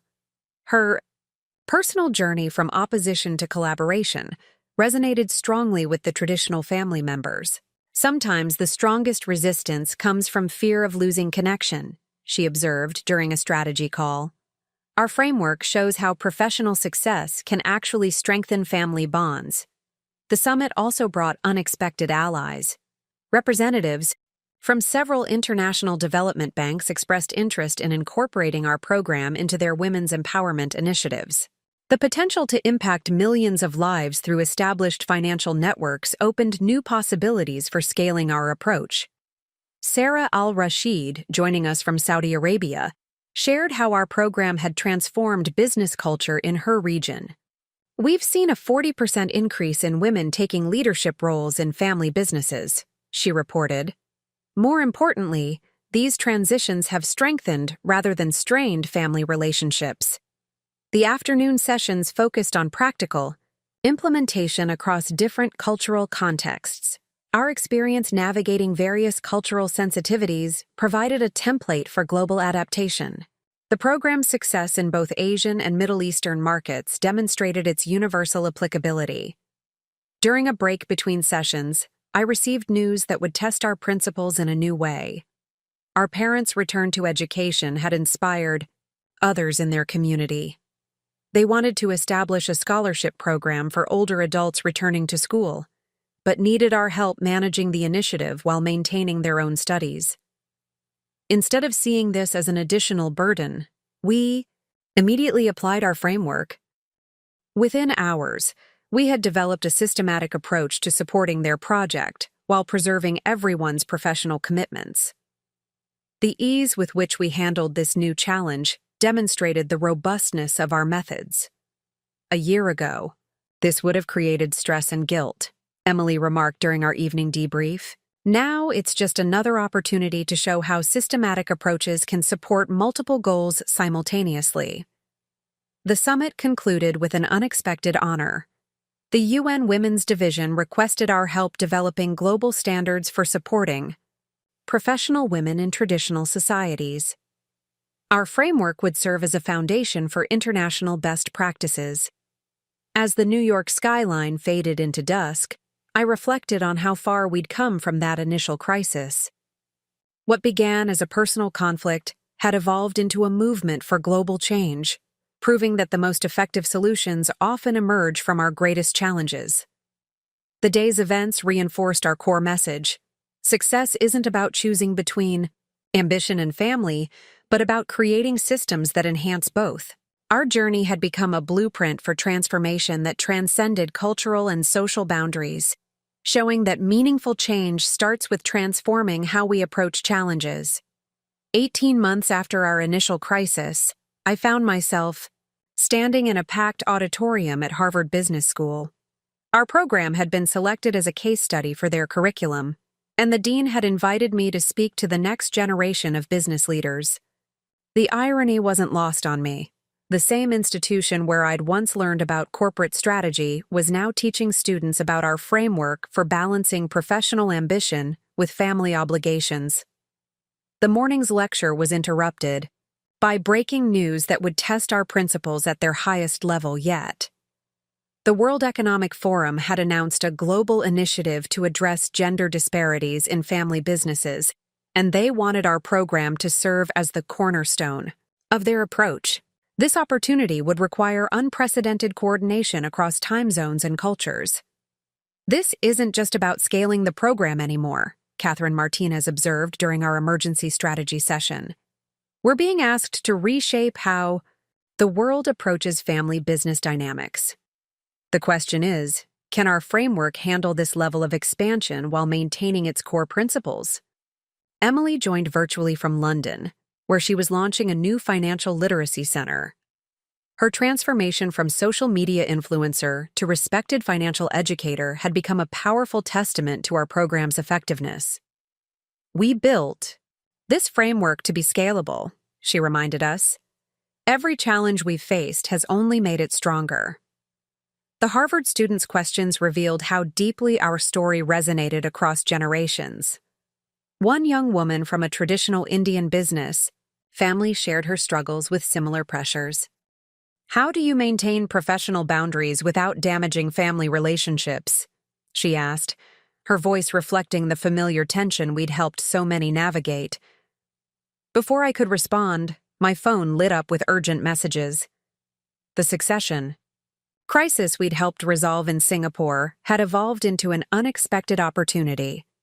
The newly appointed CEO had used our framework to transform her family's entire approach to professional development.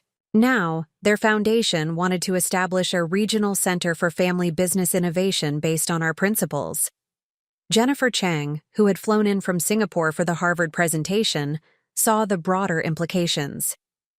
This validates our core premise, she noted. When we provide systematic approaches to managing family and professional obligations, we don't just solve individual problems, we create models for institutional change. During the afternoon workshop, we received another surprise. Dr. Chen's latest research had identified a pattern we hadn't anticipated. Families who implemented our framework showed improved outcomes not just in business performance, but in areas ranging from mental health to intergenerational relationships.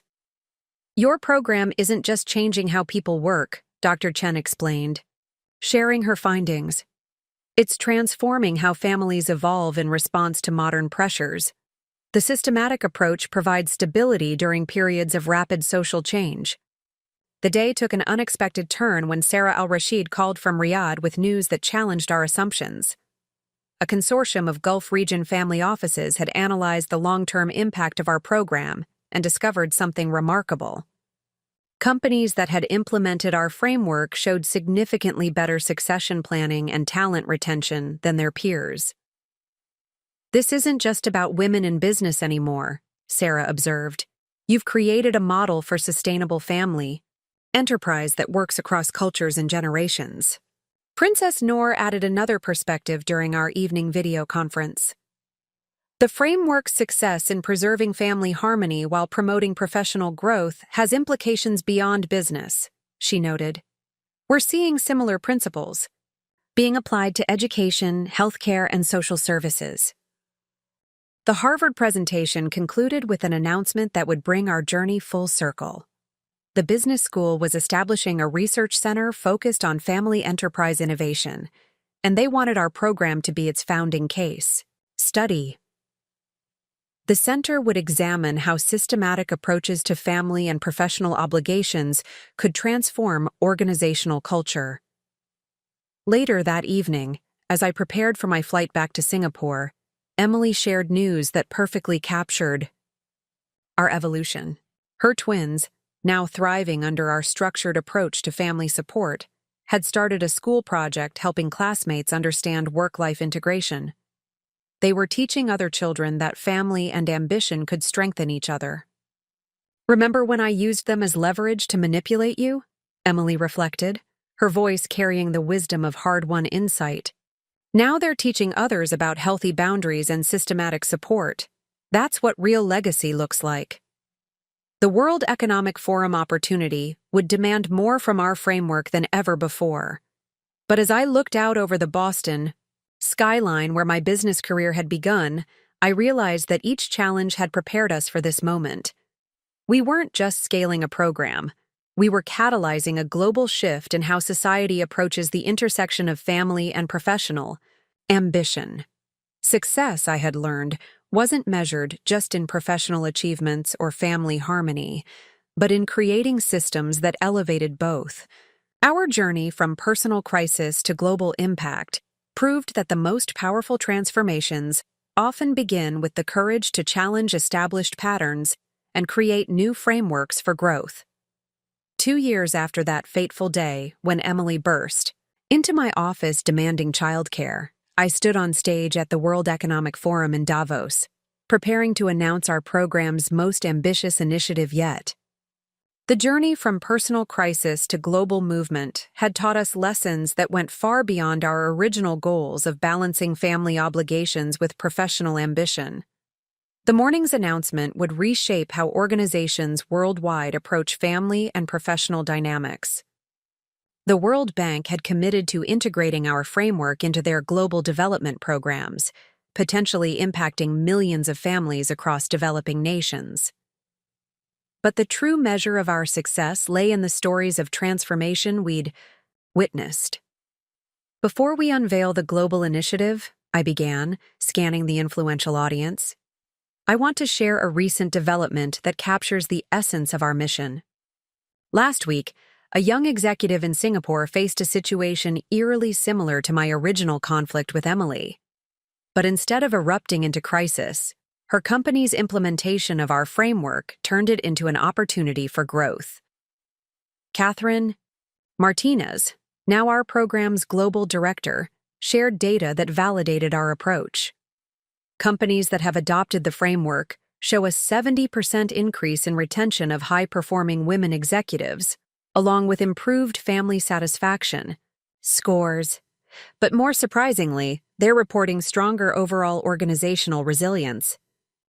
The presentation was briefly interrupted by breaking news that demonstrated our impact in real time.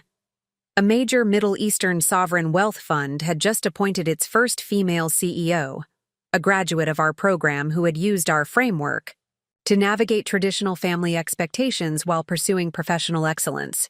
Emily, joining virtually from Chicago where she was launching a new initiative, shared how our journey had evolved beyond its original scope. What began as a personal conflict has become a blueprint for sustainable social change, she observed. We're not just helping women balance career and family, we're transforming how societies approach this fundamental challenge. During the panel discussion, Dr. Chen presented findings from her comprehensive 5-year study of our program's impact. The data shows something remarkable, she explained. Families that implement the framework don't just see improved professional outcomes, they report stronger relationships, better communication, and more effective problem-solving across all areas of life. Jennifer Chang added perspective from our Asian operations. The framework's success in traditionally conservative societies proves its universal applicability, she noted. We've shown that respecting cultural values and promoting professional growth aren't mutually exclusive, they're mutually reinforcing. The afternoon brought an unexpected validation of our approach. Sarah Al-Rashid announced that Saudi Arabia's Vision 2030 program would incorporate our framework into their national economic development strategy. Your system for managing family obligations while pursuing professional growth aligns perfectly with our goals for sustainable modernization, she explained. Princess Noor, who had become a powerful advocate for our program, shared how it had transformed family business dynamics across the Gulf region. We're seeing third-generation family members, especially women, step into leadership roles while strengthening traditional bonds. This wasn't possible before we had a systematic approach to managing these transitions. The World Economic Forum session concluded with an announcement that would ensure our framework's lasting impact. A coalition of global business schools, led by Harvard and INSEAD, would establish a joint research institute dedicated to studying and expanding our approach to family professional integration. Later that evening, during a quiet moment overlooking the Swiss Alps, Emily shared news that brought our journey full circle. Her twins, now entering middle school, had started a peer support group helping other children understand and celebrate their parents' professional ambitions. They called it Family Success Club. Remember when I used their needs to manipulate you? Emily reflected. Now they're teaching other kids that supporting family success means understanding and respecting everyone's goals. That's real transformation. Our parents, who had successfully completed their return to education, had become advocates for adult learning while implementing our framework in their own community. Their scholarship program had expanded to support other families navigating similar transitions, creating a ripple effect of positive change. As the day drew to a close, Catherine shared an observation that captured the essence of our achievement. What you've created isn't just a program or even a movement, she said. It's a new paradigm for human development that recognizes the interdependence of professional ambition and family bonds. Looking out over the snow-covered peaks, I reflected on how far we'd come from that confrontation in my office. Our journey had proven that the greatest challenges often contain the seeds of transformative solutions. By turning a personal crisis into a systematic approach to managing family and professional obligations, we'd created a framework for change that transcended cultural and social boundaries. The next phase of our work would take us even further, but the fundamental truth remained. Success isn't about choosing between ambition and family. It's about creating systems that allow both to flourish together. The 5-year anniversary of our program coincided with a milestone I never expected to reach. Standing in my Singapore office, preparing for a global leadership summit, I received news that Fortune magazine had named me one of their 50 most influential women in business. But the real victory wasn't in the recognition. It was in the story behind it. My phone lit up with a message from Emily, who was preparing to deliver a keynote address at a major financial literacy conference in London. Have you seen the latest impact numbers? She asked during our video call. Over 1 million families across 40 countries have implemented our framework. But here's what really matters: the generational changes we're seeing. She shared footage from a recent workshop where teenagers from traditional families were discussing their career aspirations. One young girl, daughter of a conservative Middle Eastern business leader, spoke confidently about her plans to lead her family's company while honoring their values. That's our real legacy, Emily noted. We're not just changing current dynamics, we're reshaping how the next generation views success. Catherine Martinez joined our call from New York with unexpected news. The United Nations had commissioned a comprehensive study of our program's impact on global development goals. The preliminary findings were remarkable.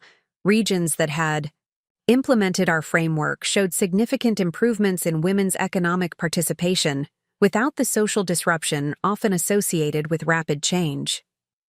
But the most interesting finding, Catherine explained, is how the program has evolved beyond its original scope. Companies report that male executives are now actively seeking our framework to better manage their family obligations. We've inadvertently created a model for universal work-life integration. Jennifer Chang arrived for our pre-summit meeting with fresh data from our Asian operations. Traditional family businesses that had adopted our approach were showing unprecedented stability in succession planning. They're not just passing on leadership, she observed. They're transmitting values while embracing progress. That's revolutionary in Asian business culture. The afternoon brought a surprise visit from Sarah Al-Rashid, who had flown in from Riyadh to share remarkable developments.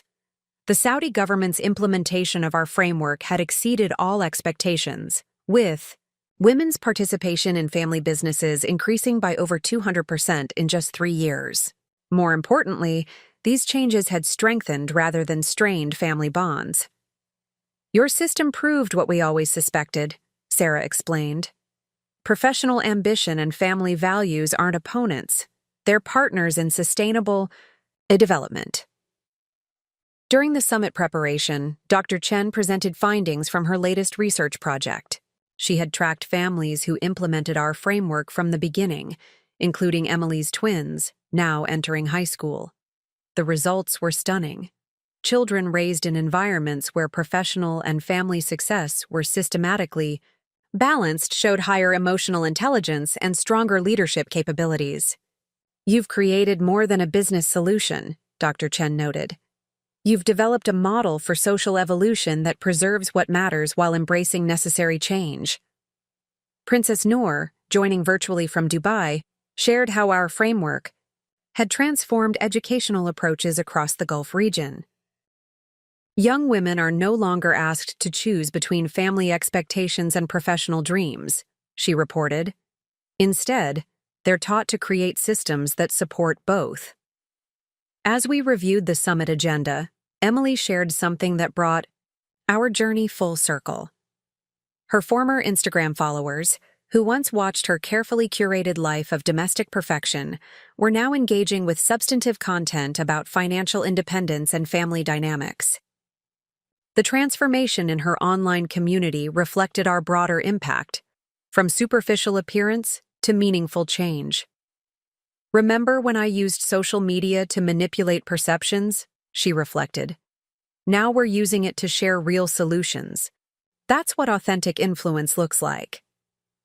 Our parents, who had successfully completed their educational goals while helping others do the same, had become sought-after speakers on adult learning and family support systems.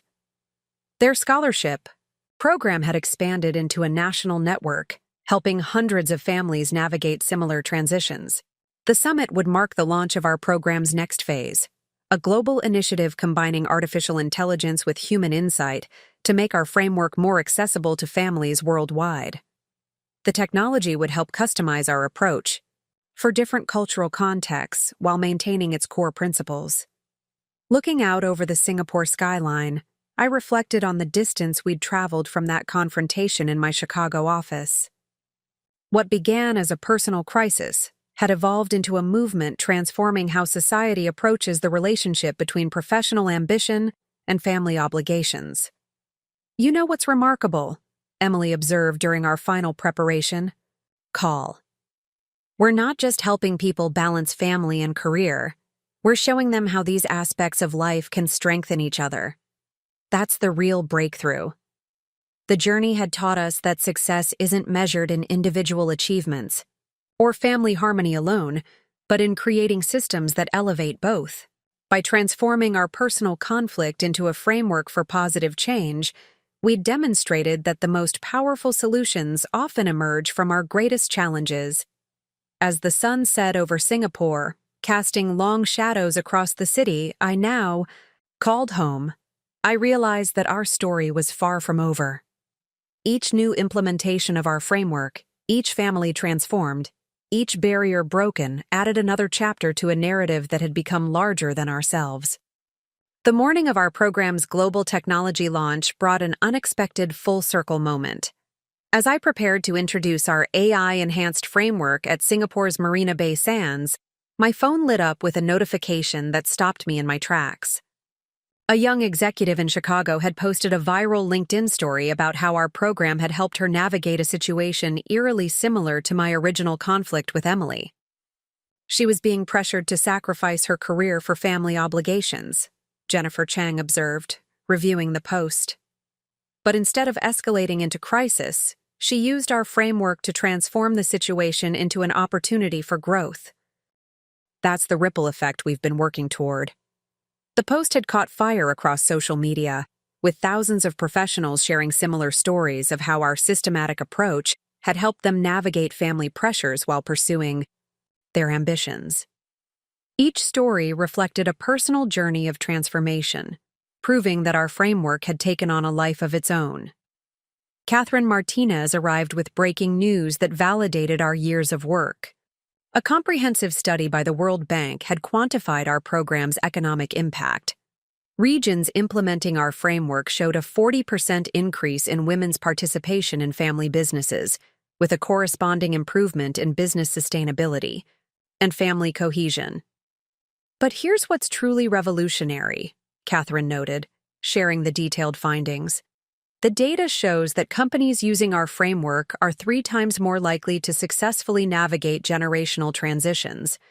We're not just changing current dynamics, we're reshaping how future generations approach the intersection of family and business."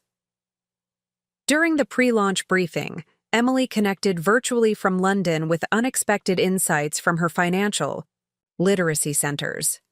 The transformation in her own life had become a powerful teaching tool, helping others understand that professional success and family harmony weren't opposing forces but complementary strengths. "Remember when I used the twins to manipulate you?" she reflected, her voice carrying the wisdom of experience. Now they're headed to college with a completely different understanding of family obligations. They see support as a system of mutual growth, not a tool for control. Dr. Chen joined us with fresh research that revealed surprising patterns in families that had adopted our framework. Children raised in these environments showed significantly higher emotional intelligence and stronger leadership capabilities than their peers. More importantly, they demonstrated an intuitive understanding of how to balance personal ambition with family connections. "You've created a model for sustainable social evolution," Dr. Chen explained. "By providing systematic approaches to managing family obligations and professional growth, you've shown how traditional values can adapt to modern realities without losing their essence." The technology launch itself marked a new chapter in Dayun, our journey. The AI-enhanced platform would make our framework accessible to millions more families worldwide, customizing approaches for different cultural contexts while maintaining core principles. But the human element remained central to our mission. Sarah Al-Rashid, speaking from the launch events panel, shared how our program had transformed business culture across the Middle East. "We're seeing third-generation family members, especially women, step into leadership roles while strengthening traditional bonds," she reported. The framework provides a blueprint for progress that honors our values. Princess Noor added perspective from her work with educational institutions. Young. Women in our region are no longer asked to choose between family expectations and professional dreams, she noted. Instead, they're taught to create systems that support both. That's the real revolution. The afternoon brought news that highlighted our global impact. A major Asian conglomerate had credited our framework with smoothing their succession planning. As the daughter who had once faced resistance was now successfully leading the company while maintaining strong family relationships. Your sister's attempted sabotage led to something remarkable, Jennifer observed during a quiet moment. By forcing you to develop systematic solutions to family pressure, she inadvertently helped create a model that's transforming lives worldwide. Emily's response to this observation revealed how far we'd both come. Sometimes our greatest mistakes lead to the most important innovations, she reflected. The key is being willing to learn and grow from them. Our parents, watching the launch via livestream from their adult education center in Chicago, shared how our framework had influenced their own work. Their scholarship program had evolved into a comprehensive support system for families navigating educational transitions at any age. As the sun set over Marina Bay, casting golden light across the Singapore skyline, I realized that our journey had come to represent something larger than personal success or family harmony. We had created a blueprint for positive change that transcended cultural boundaries and generational gaps. You know what really matters? Emily asked during our end-of-day debrief. We're not just helping people balance family and career. We're showing them how these aspects of life can strengthen each other. That's the legacy we're building. The technology launch marked not an endpoint, but a new beginning. Each implementation of our framework, each family transformed, each barrier broken, added another chapter to a story that had become larger than ourselves. We had shown that the most powerful solutions often emerge from our greatest challenges, and that success isn't about choosing between ambition and family. It's about creating systems that allow both to flourish together. 6 years to the day after Emily burst into my office demanding I cancel my business trip, I found myself back in Chicago for a moment I never could have anticipated. The Global Summit on Family Enterprise had chosen our city to host their inaugural conference, and our program was being honored with their Lifetime Achievement Award, not for its business success, but for its transformative impact on family dynamics worldwide. The morning began with a surprise video compilation from families across the globe who had implemented our framework. A young woman in Tokyo spoke about successfully taking over her family's century-old business while maintaining harmony with traditional relatives. A Saudi executive shared how our system helped her balance corporate leadership with cultural expectations. Each story reflected a personal journey of transformation. What strikes me most, Catherine Martinez observed during our pre-ceremony meeting, is how the framework has evolved beyond its original scope. We're not just seeing professional women navigate family obligations. We're witnessing entire family systems transform their approach to success and support. Emily, who had flown in from London, where she now headed a global financial education initiative, brought news that captured our journey's impact. Her twins, now preparing for college, had been invited to speak at a youth leadership conference about growing up in a family that had transformed conflict into collaboration. They remember the day I stormed into your office, Emily shared, her eyes reflecting both regret and wisdom. But instead of seeing it as a family crisis, they view it as the catalyst that changed not just our lives, but the lives of millions. That's what real legacy looks like. During the morning panel, Dr. Chen presented the results of her decade-long study tracking families who had adopted our framework. The findings were remarkable. Not only had these families shown improved professional outcomes, but they demonstrated stronger emotional bonds, better conflict resolution skills, and more effective intergenerational communication. You've created more than a management system, Dr. Chen explained. You've developed a model for family evolution that preserves core relationships while embracing necessary change. The data shows that children raised in these environments have a fundamentally different understanding of how family and ambition can coexist. Jennifer Chang shared insights from our expanded Asian operations, where traditional family businesses had begun incorporating our framework into their succession planning. We're seeing centuries-old companies successfully transition to modern management structures while maintaining their cultural values, she reported. That's revolutionary in Asian business culture. The afternoon brought an unexpected announcement from Sarah Al-Rashid. The Middle Eastern consortium she led had committed to establishing a research institute dedicated to studying and expanding our approach. Your framework proved that progress doesn't require sacrificing tradition, she noted. It shows how both can strengthen each other through systematic support. Princess Noor, speaking via holographic projection from Dubai, shared how our program had influenced educational policy across the Gulf region. Young women are no longer told to choose between family and ambition, she reported. Instead, they're taught to create systems that nurture both. This shift in mindset is transforming our society. Our parents, who had become respected advocates for adult education and family support systems, shared how our framework had influenced their own work. Their scholarship program had evolved into a national network, helping thousands of families navigate similar transitions while maintaining strong bonds. The real breakthrough, my father observed, was showing that support doesn't mean sacrifice.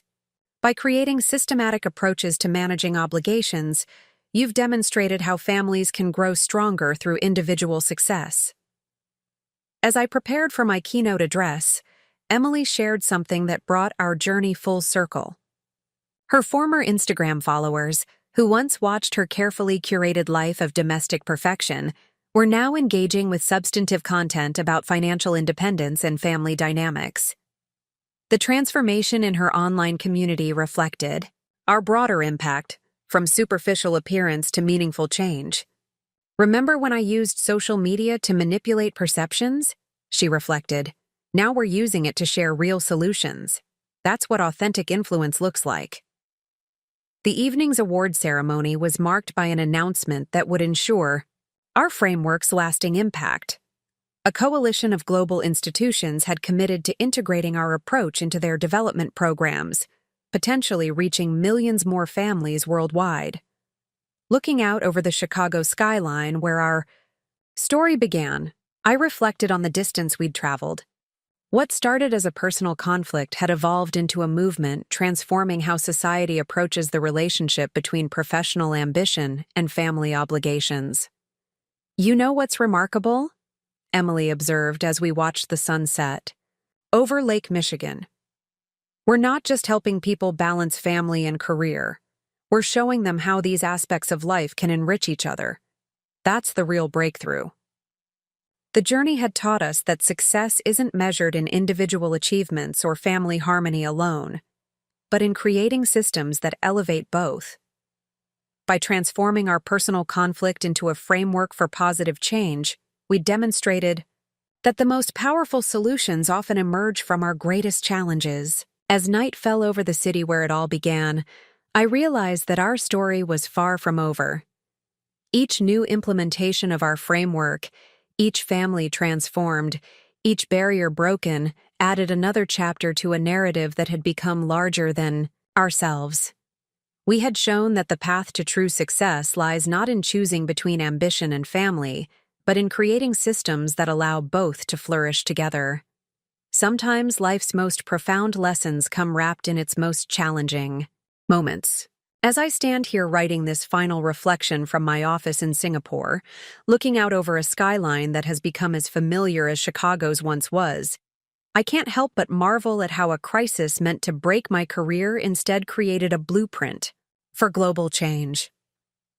The morning began with a video call that perfectly captured our journey's impact. A young executive in Mumbai had used our framework to navigate a situation remarkably similar to my original conflict with Emily. But instead of family pressure creating crisis, she had transformed it into an opportunity for growth that strengthened both her career and family bonds. "Your story saved my career," she shared, her eyes bright with emotion. "But more importantly, it saved my relationship with my family. I learned that success doesn't require sacrifice, it requires systems."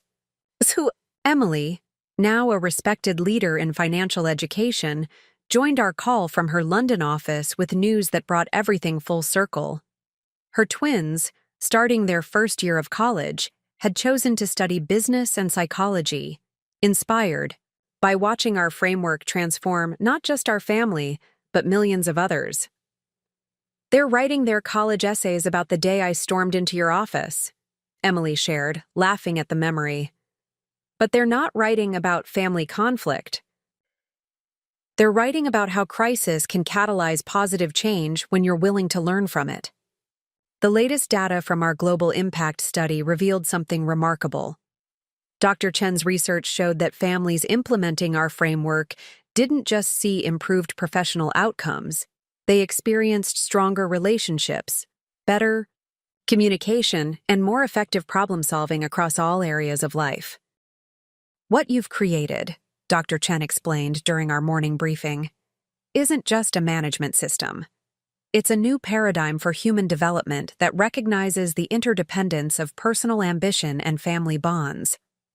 Catherine Martinez shared findings that validated our years of work. The World Bank's comprehensive study showed regions adopting our framework experienced a 300% increase in women's participation in family businesses, with corresponding improvements in business sustainability and family cohesion. "But here's what's truly revolutionary," Catherine noted. "Companies using your system are 5 times more likely to successfully navigate generational transitions. You're not just changing current dynamics, you're reshaping how future generations approach success." Jennifer Chang reported from our Asian headquarters about how traditional family businesses had evolved. "We're seeing centuries-old companies successfully modernize while preserving their core values," she observed. "That's not just change, that's transformation." Our parents, who had turned their experience into a national movement for adult education and family support, shared something profound during our weekly call. Their network had helped thousands of families navigate similar transitions, proving that our framework could adapt to any situation where ambition and family obligations intersected. "What you and Emily created goes beyond business," my mother reflected. "You've shown that when we replace manipulation with systems, pressure with support, everyone wins." Sarah Al-Rashid connected from Riyadh with news that captured our global impact. The Middle Eastern business community had fully embraced our framework, leading to unprecedented changes in how family enterprises approach succession and leadership. "You've proven that progress doesn't require rejecting tradition," she noted. "Instead, you've shown how systematic approaches can strengthen both." As I prepare to launch our next global initiative, an AI-enhanced platform that will make our framework accessible to millions more families worldwide, I'm struck by how far we've come from that confrontation in my Chicago office. What began as a sister's attempt to manipulate me into canceling a business trip has evolved into a movement transforming how society approaches the balance between professional ambition and family obligations. The journey has taught me that true success isn't about choosing between career and family. It's about creating systems that allow both to flourish. It's about replacing emotional manipulation with structured support, guilt with understanding, and conflict with collaboration. Emily summed it up perfectly during our evening call. "We started by fighting over childcare, but we ended up creating something that's helping families worldwide. Sometimes the biggest breakthroughs come from our biggest challenges." Looking back, I realized that success isn't just measured in professional achievements or family harmony. It's measured in the lives we touch and the changes we inspire. Our story has become more than personal triumph. It's become a blueprint for transformation that transcends cultural and social boundaries. As the sun sets over Singapore, casting long shadows across the city I now call home, I understand that this isn't really an ending, it's a beginning. Each new family that implements our framework, each business that transforms its approach to success, each relationship strengthened adds another chapter to a story that has become larger than ourselves. We've shown that the path to true success lies not in sacrificing one aspect of life for another, but in creating systems that elevate both. By turning our personal conflict into a framework for positive change, we've demonstrated that the most powerful solutions often emerge from our greatest challenges. The future holds endless possibilities as our program continues to evolve and adapt. But one truth remains constant. When we replace manipulation with understanding, pressure with support, and conflict with collaboration, we create something far more valuable than individual success. We create lasting positive change that spans generations. Up next, you've got 2 more standout stories right on your screen. If this one hit the mark, you won't want to pass these up. Just click and check them out.